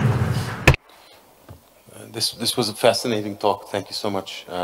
Many people do not realize that Cold War studies, I especially agree with your comments on the Cold War. Cold War studies is no longer nuclear studies. It's about Soviet Union's outreach to the third world, of which Turkey was a part. And few people actually recognize that the NATO ally Turkey was the largest recipient of Soviet foreign aid outside the Eastern Bloc. And that's Cold War. That's foreign aid competition. That's pragmatism, geopolitics. This was fascinating. Thank you so much. İkinci panelimizin sonuna doğru. Towards the end of our panel, I would like to give the floor to the faculty member of Yıldırım Bayezid University and the head of Russian Research Institute, Professor Salih Yılmaz, who will be talking about the importance of cultural cooperation in Turkish-Russian relations. Thank you very much. Distinguished colleagues, my dear colleagues, talked about this panel. I mean, together with Mr. Sotnichenko, we were trying to figure out what to do, and then we decided to bring it to the attention of the Speaker of the Grand National Assembly of Turkey, and he humbly agreed. I therefore would like to thank first of all the Speaker of the Parliament and Mr. Onur İşçi, the moderator who arranged and organized the speakers and the panelists, and then all these joint efforts gave birth to this nice panel. The Treaty of Moscow is important because when the Republic was not proclaimed, when there was no state, the Grand National Assembly of Turkey signed this treaty. This is why the title is called the Treaty of Brotherhood. Exactly. Well, from this point forward, from this perspective, the way I see it is the Tsarist Russia and the Turkish state that was in war for 250 years non-stop. However, the Anatolian culture and the Russians had ties and relations dating back to 15th century. So there were ties as of the 15th century. Before that, Kipchaks and Pecheneks were also, of course, creating this relationship, this basis, and the history can go way before that date. But from the Anatolian Turks' perspective, we understand this. The official relations and private relations are the two different ends. The official relations must still established via the organizations, via the activities that are organized by the official institutions and organizations, or via the societies and associations and so on. And this latter one gives birth to the private relations. Under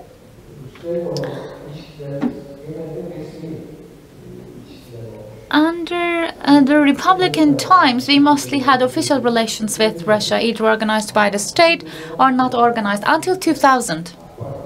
But after 2000, especially with the Justice and Development Party's initiative, in short AK Party, some private organizations were also arranged, starting with the non-governmental organizations for the states, for the businessmen, for various individuals. So in this regard, we can understand that AK Party attached great importance to the relations with Russia. During the presidency of Süleyman Demirel and Tansu Çiller, we also understand that those politicians also had certain policies towards Eurasia, and they created a certain vision for Eurasia.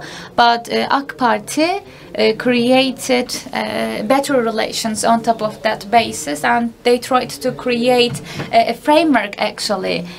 Is there a framework? Well, we can't talk about 100% framework yet because our relations are mostly economic, starting with the tourism sector, of course. But when it comes to the fields of culture and education, we obviously need a vision and a strategy. Let me give you an example. Our relations with the Western world, especially with the United States of America, England, Germany, and so on, they engage in activities to create an education-related infrastructure. They have a strategy for this. Look at the Middle East Technical University, for example. The United States was influential for the establishment of the Middle East Technical University, for the Boğaziçi University. Then came the Turkish-German University, and then came the foundation private university, Koç University. And our moderator is from Bilkent University, for example, which is again a private foundation university. So we understand that the Western world is trying to create an infrastructure for education and culture as well, because the majority of the graduates of these universities choose to go to United States or to the United Kingdom for their master's degree or for their doctorate degree. So one way or another, they actually contribute to this vision. When we look at the Republican Times, we try to assess the relations from a cultural perspective. But the Tsarist Russia, when it comes to Anatolian Turks, exerted efforts specifically to carry out research about us. Tsar Petro, the Petro I, in 724, sends children to Istanbul at the age of 14, 15. I mean, the Petro I signs a decision for sending children to Istanbul so that they can learn the language. So these children come to Istanbul, they are trained on the Turkish language. So when they go back to the St. Petersburg, they engage in translation and interpretation activities. And it's quite interesting because Yunus Emre Bilge Hatun Nefi, Pir Sultan Abdal Karacaoğlan, and Mevlana Celaleddin Rumi. These are the important names of our culture, and they start translating the pieces and works of these people into Russian. They also start translating the folk stories, the proverbs or the riddles from Turkish to Russian. And with translation, they understand that we share similarities. As Russians, we share similarities when we look at the proverbs, when we look at the folk stories, because they understand that we share the same geography, so the culture is quite similar. And then comes the interest more from their side. In the among the elites during the Tsarist time, there comes an intention specifically targeting the Ottoman Empire that triggers further relations. But during the Tsarist Russia, still there is a cultural initiative towards Russia. This is why in Russia there is Turkology departments. Therefore, this interest over Turkey and the Turkish still continues in Russia. It was not limited with the Tsarist time, and vice versa. The Ottoman Empire also carried out certain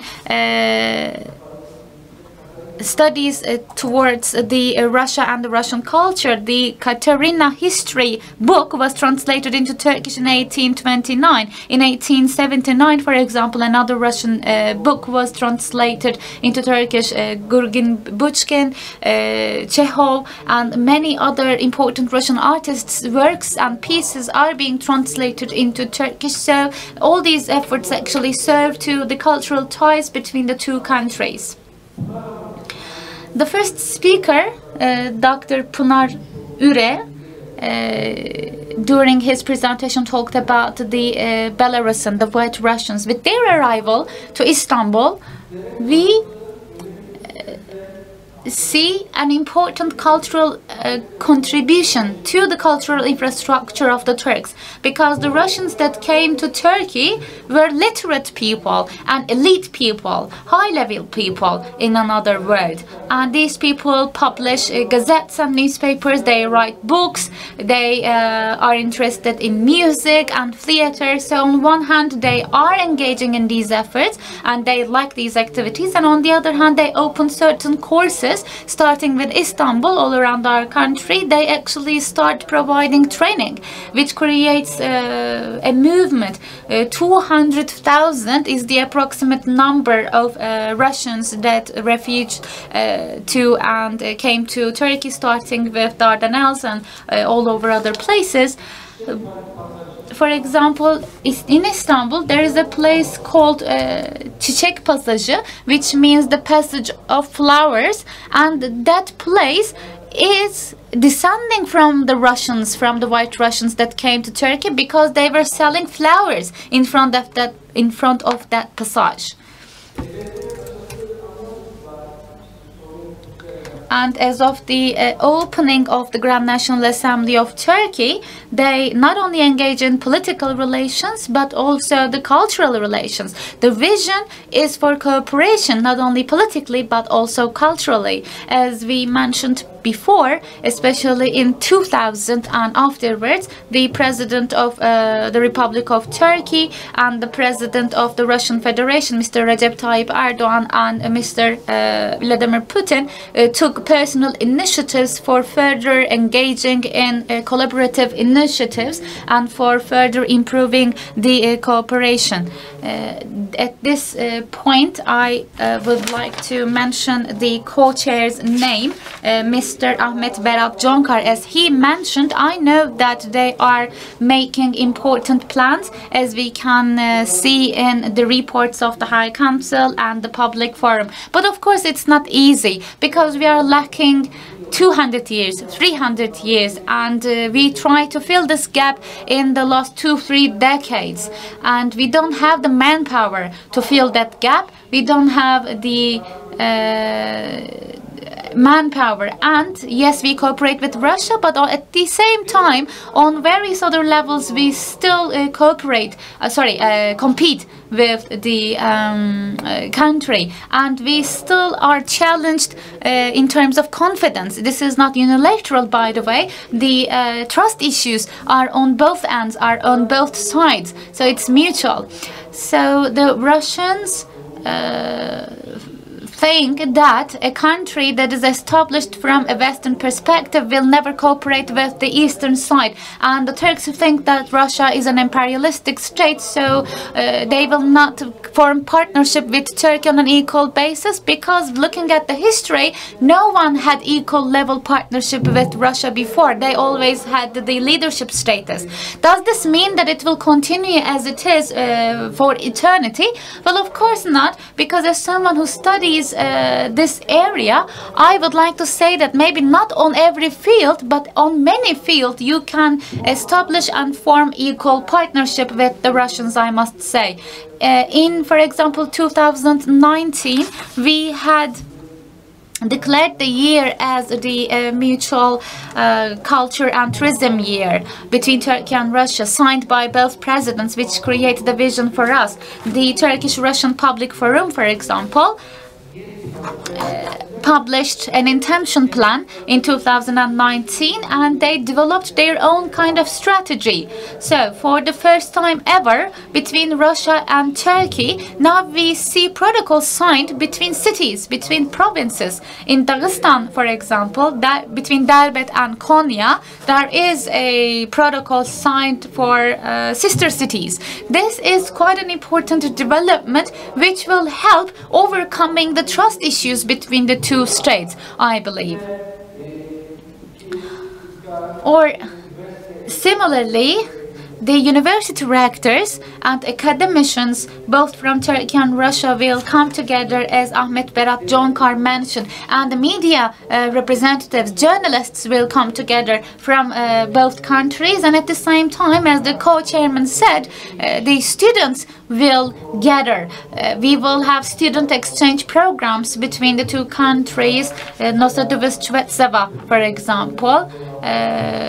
provide scholarship to Turkish students, and as the Minister of National Education of the Republic of Turkey, we provide scholarship to the Russian students as well. And this change is now ever increasing, which is triggering the cultural cooperation as well. In 2019, as you know, the Red Army choir came to Istanbul for delivering a concert, and Troy opened its curtain in Russia, which was a dance performance, and Gezginka as well in 2019 engaged in cultural cooperation activities, and it became quite popular in Turkey. So this means the Russian literature, art and music is more and more becoming popular and interested by the Turkish people and in Turkey. Looking at the labor force, and the manpower that is dedicated in this field also indicates how much interest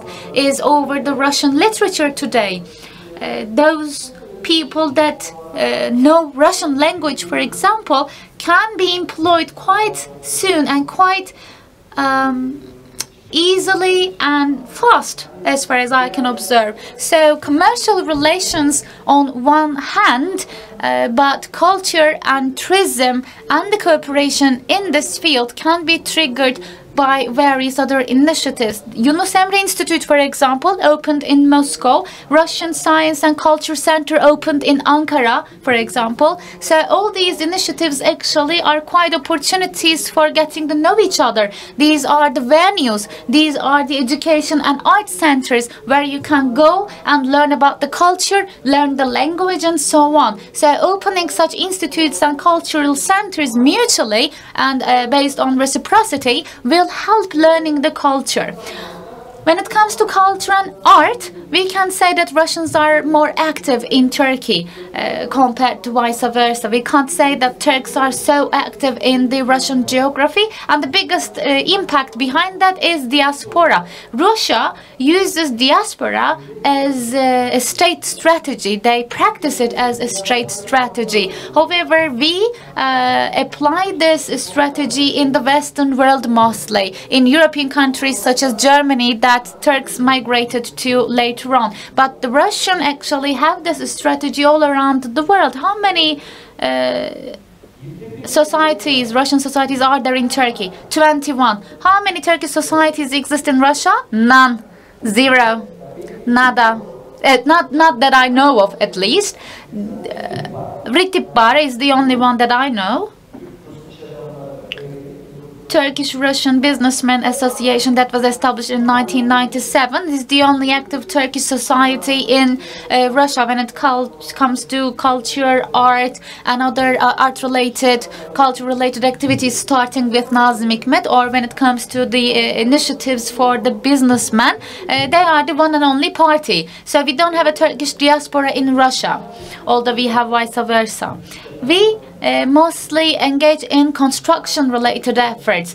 The Turkish businessmen go to Russia for construction sector, for example, which means that they don't have the time to establish diaspora, or they don't have the people to establish a diaspora in Russia. However, those Russians that came to Turkey had the greatest time and place for creating the Russian diaspora in Turkey. This is why we can say that they are stronger in their diaspora. And thanks to their efforts, thanks to their initiatives and activities, I believe, their activities are quite important, and more centers should be opened. Why? Because you only fear the unknown. So as long as you don't know, you fear something. So opening such societies or cultural centers will make sure that the societies and the communities will know each other better. This is why it is my humble wish for the Turkish societies to open in Russia as well. We talk about tourism, for example, and 7 million Russians come to Turkey as tourists every year, which is increasing every passing year, and it will increase every passing year.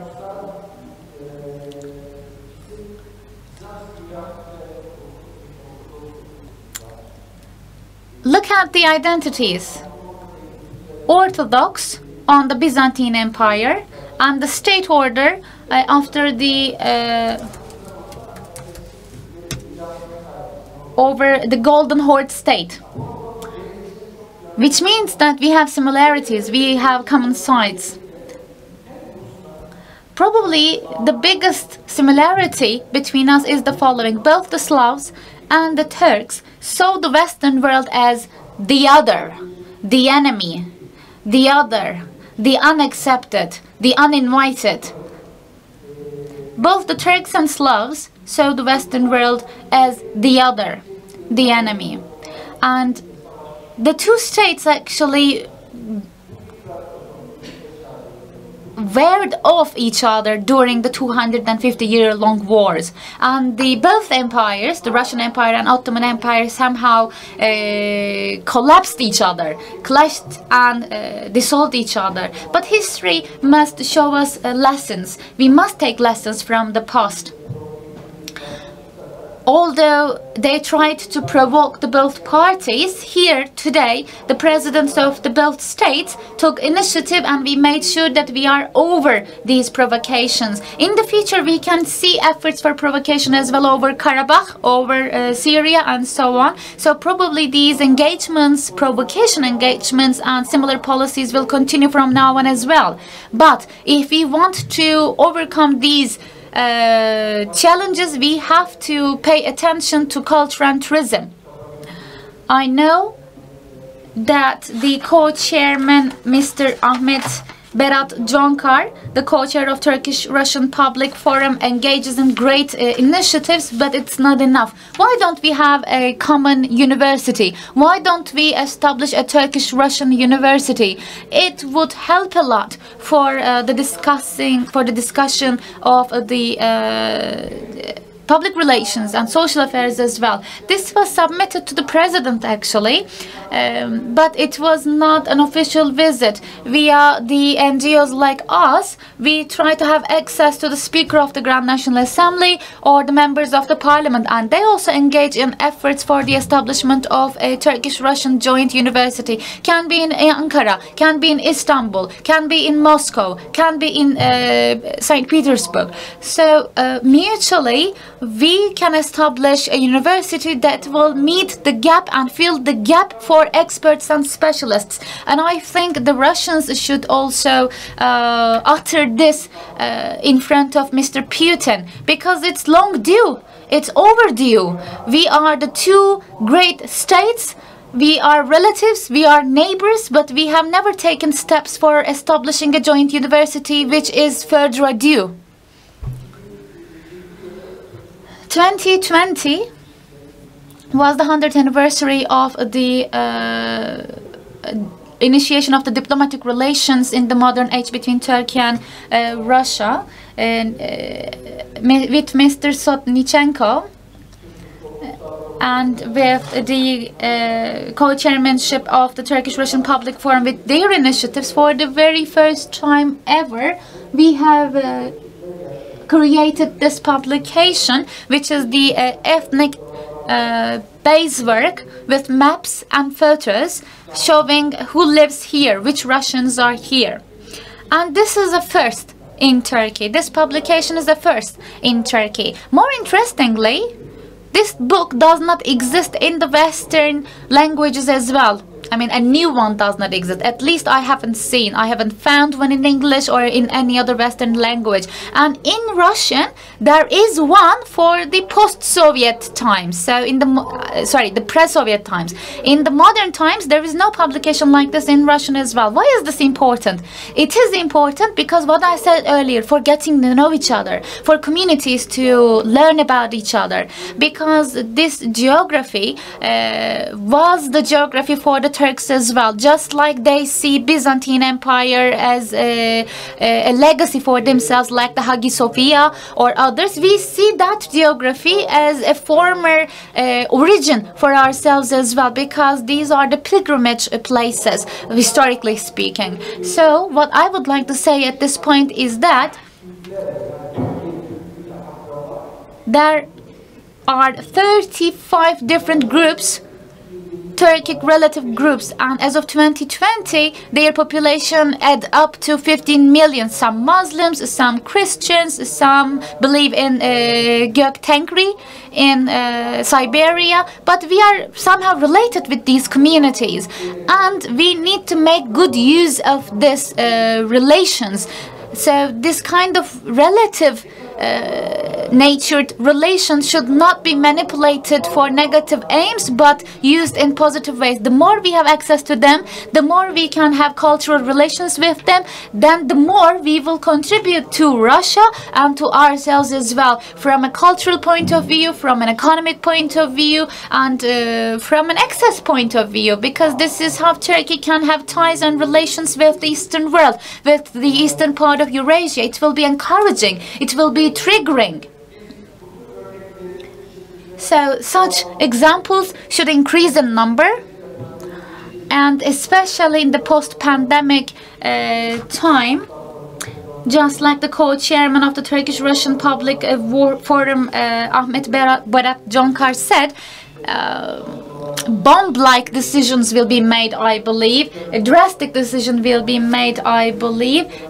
Mr. Gevgeny and Mr. Alexander Sotnichenko, thank you for coming here. And such visits will increase because, let me tell you, the Russian embassy probably is the embassy in Turkey that engages in the highest number of cultural initiatives. I haven't seen such initiatives, cultural initiatives, from the British embassy or whatsoever. They pay more attention to diplomacy. Why? Because they already have a cultural infrastructure that is established for over 50 years.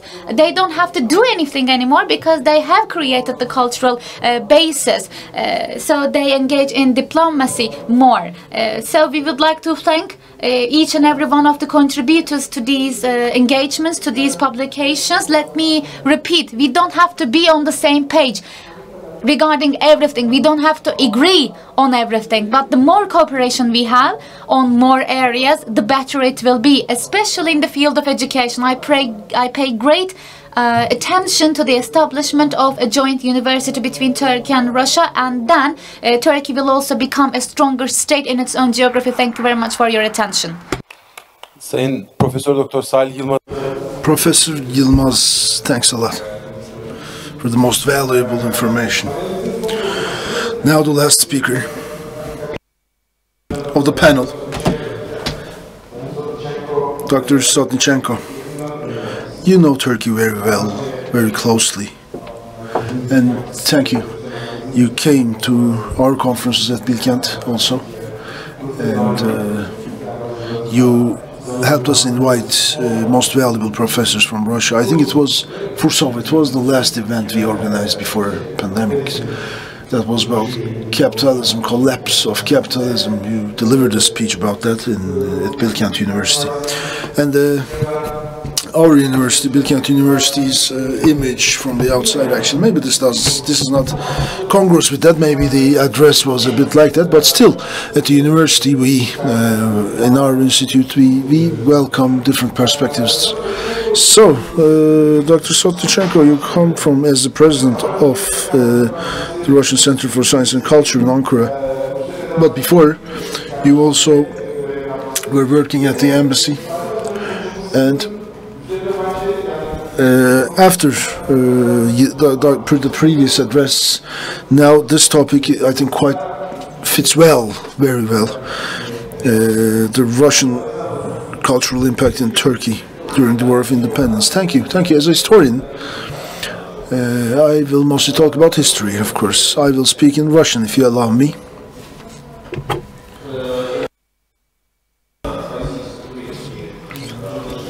Yeah. The title of my presentation is the Turco-Russian cooperation in the field of culture, especially during and after the War of Independence between the years 2030, 1920s, 1930s of the last century. Of course, the relations between Turkey and Russia have developed in many, many ways. Military, technical cooperation, economical cooperation, economical assistance to start with, but what I want to focus especially on is the cooperation in the field of culture between the two nations. And within the scope of my presentation, actually, I would like to thank you for coming. Yevgeny Bahrisky, Mehmet Perinçek, those have helped me, my dear friends, because they are also working very keenly. They have this keen focus on the development of the cultural relations. The revolution of October has led to many cultural transformations in Russia. The new government, the new power in the government in power, has ousted many figures in culture, cineasts, many writers, and I mean, they have supported many other faces in this regard. And they believed in the universality of the communist culture, which they propagandized again actively, inside and outside. And there is no doubt we can say that communism in the 1920s was the most popular political idea, most popular of the political ideologies in the world. Youngs and men and women of culture were all communists, almost were so interested in communism, and this interest did not spare Turkey. And after the War of Independence, with the victory, many Turks went to Moscow for education, to pursue their education. Most important one is, of course, the poet, Turkish poet Nazım Hikmet, who felt so close to Russia. He went to Russia in 1921. In 1922, he started education and training in the University of Communism, focusing on social life anyway. But as he writes himself, he neither focused on economy nor social life, did not appeal to him, and he mostly focused on poetry and cultural experimentation, so to speak, cultural experiences. That's what Nazım Hikmet was focused on in the Soviets at the time.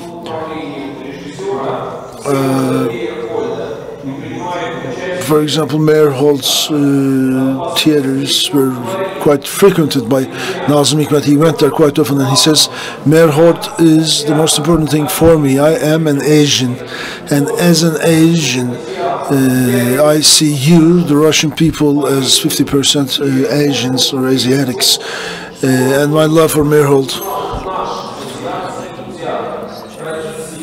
is rooted in the Asian theater, and my love for it in the traditional Japanese theater, etc. Nazım Hikmet knew it very well, those traditions, not to mention the Turkish theater. So such a genius, such a man has found a good home in Russia, and our culture became a part of our culture, which in no way is a second to the Greek culture in terms of theater, in terms of culture.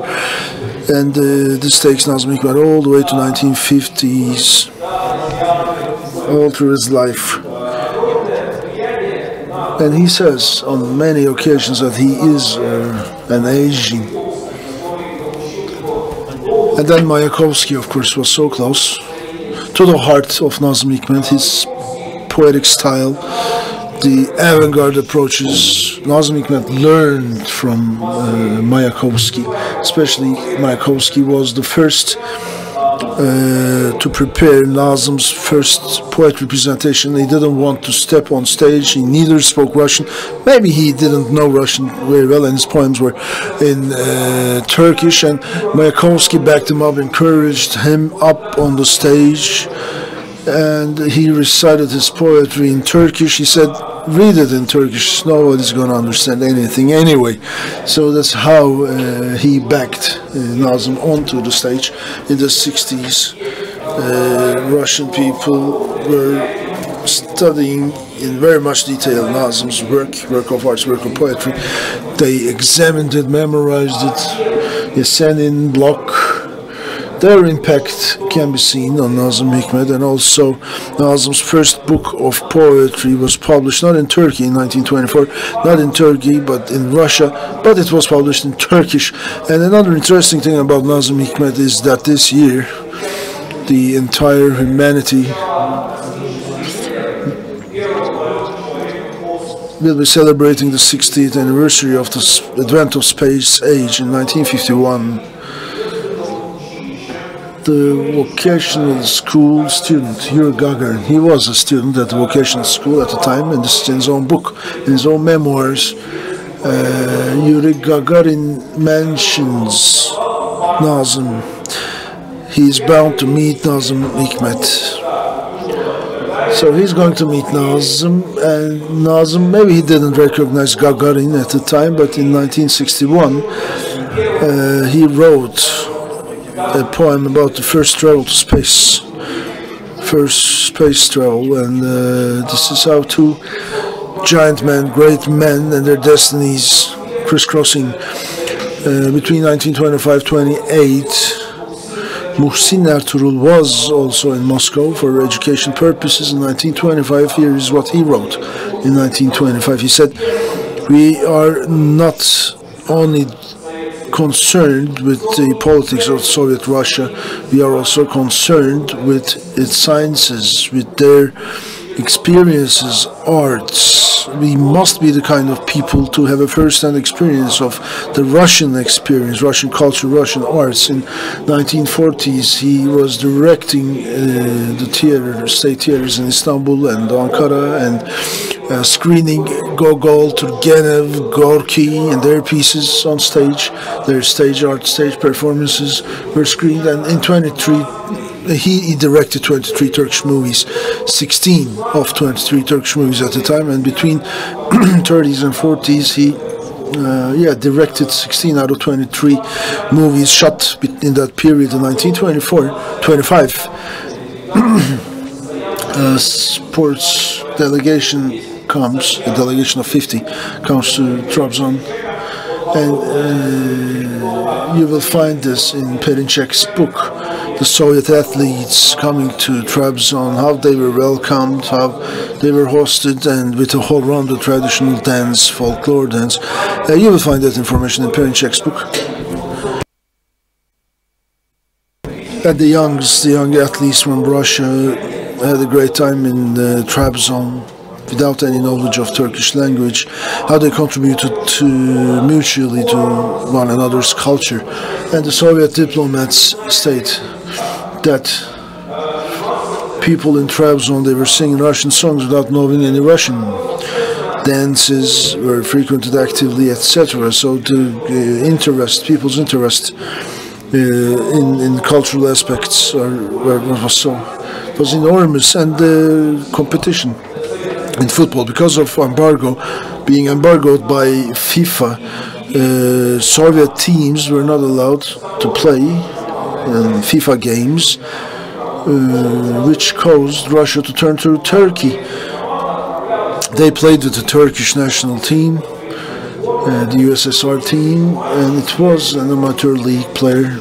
The Turkish team came 1924, and they had the first national games, soccer games, with Russia. So, Russian football, we can say, has started with the match with Turkey.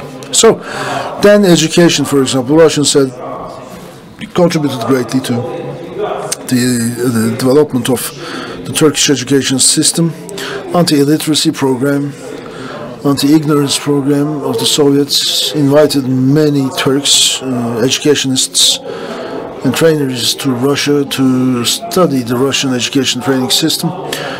They have studied the curricula, and those have become the people who took the lead in the establishment of public homes, public places, but not public places, public homes, let's say public schools, and they went to Russia. Suat Yurtkur, in the end, has become the deputy mayor of Izmir, and under his mayorship, Culture Park in Izmir, Kültür Park, was established. And during that process, the Culture Park in Moscow was established, designed. Izmir, the park in Izmir was designed as a replica of the park in Moscow. So relations.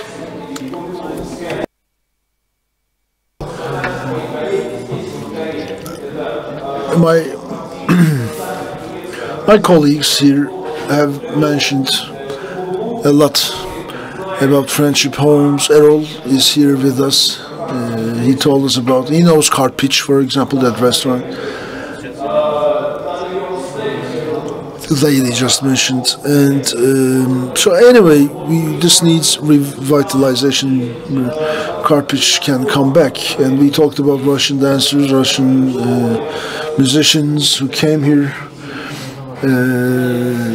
They organized a lot of classes and courses for Turkish kids, etc. And history repeats itself. History repeats itself. Now we have a lot of Russian musicians in the Bilkent Symphony Orchestra, in the Presidential Orchestra, Symphonic Orchestra. There are a lot of Russian players, instrumentalists, and artists. So now, some 100 years after the signature of the Treaty of Moscow, our cultural relations are even more important. Of course, as an ex-professor, as an ex-scholar, I have this keen interest in scholarly issues, cooperation for which I'm ready. Our cultural center pursues this open door policy, and you're most welcome always to come consult with us. Teşekkürler. Thank you very much, Professor Sotnichenkov. It was such a closing remark, such a one that is to the point. I share your wishes. I hope we can increase the number of events like the one we are having today, so that it will not just be about diplomatic or economic cooperation initiatives, but also scientific and cultural ones. And hopefully the Turkish-Russian relations will intensify more and more. Today we had a panel that was focusing on the history of the relations, and the common point of the presentations was about the Treaty of Moscow that opened a new page. For a really long time,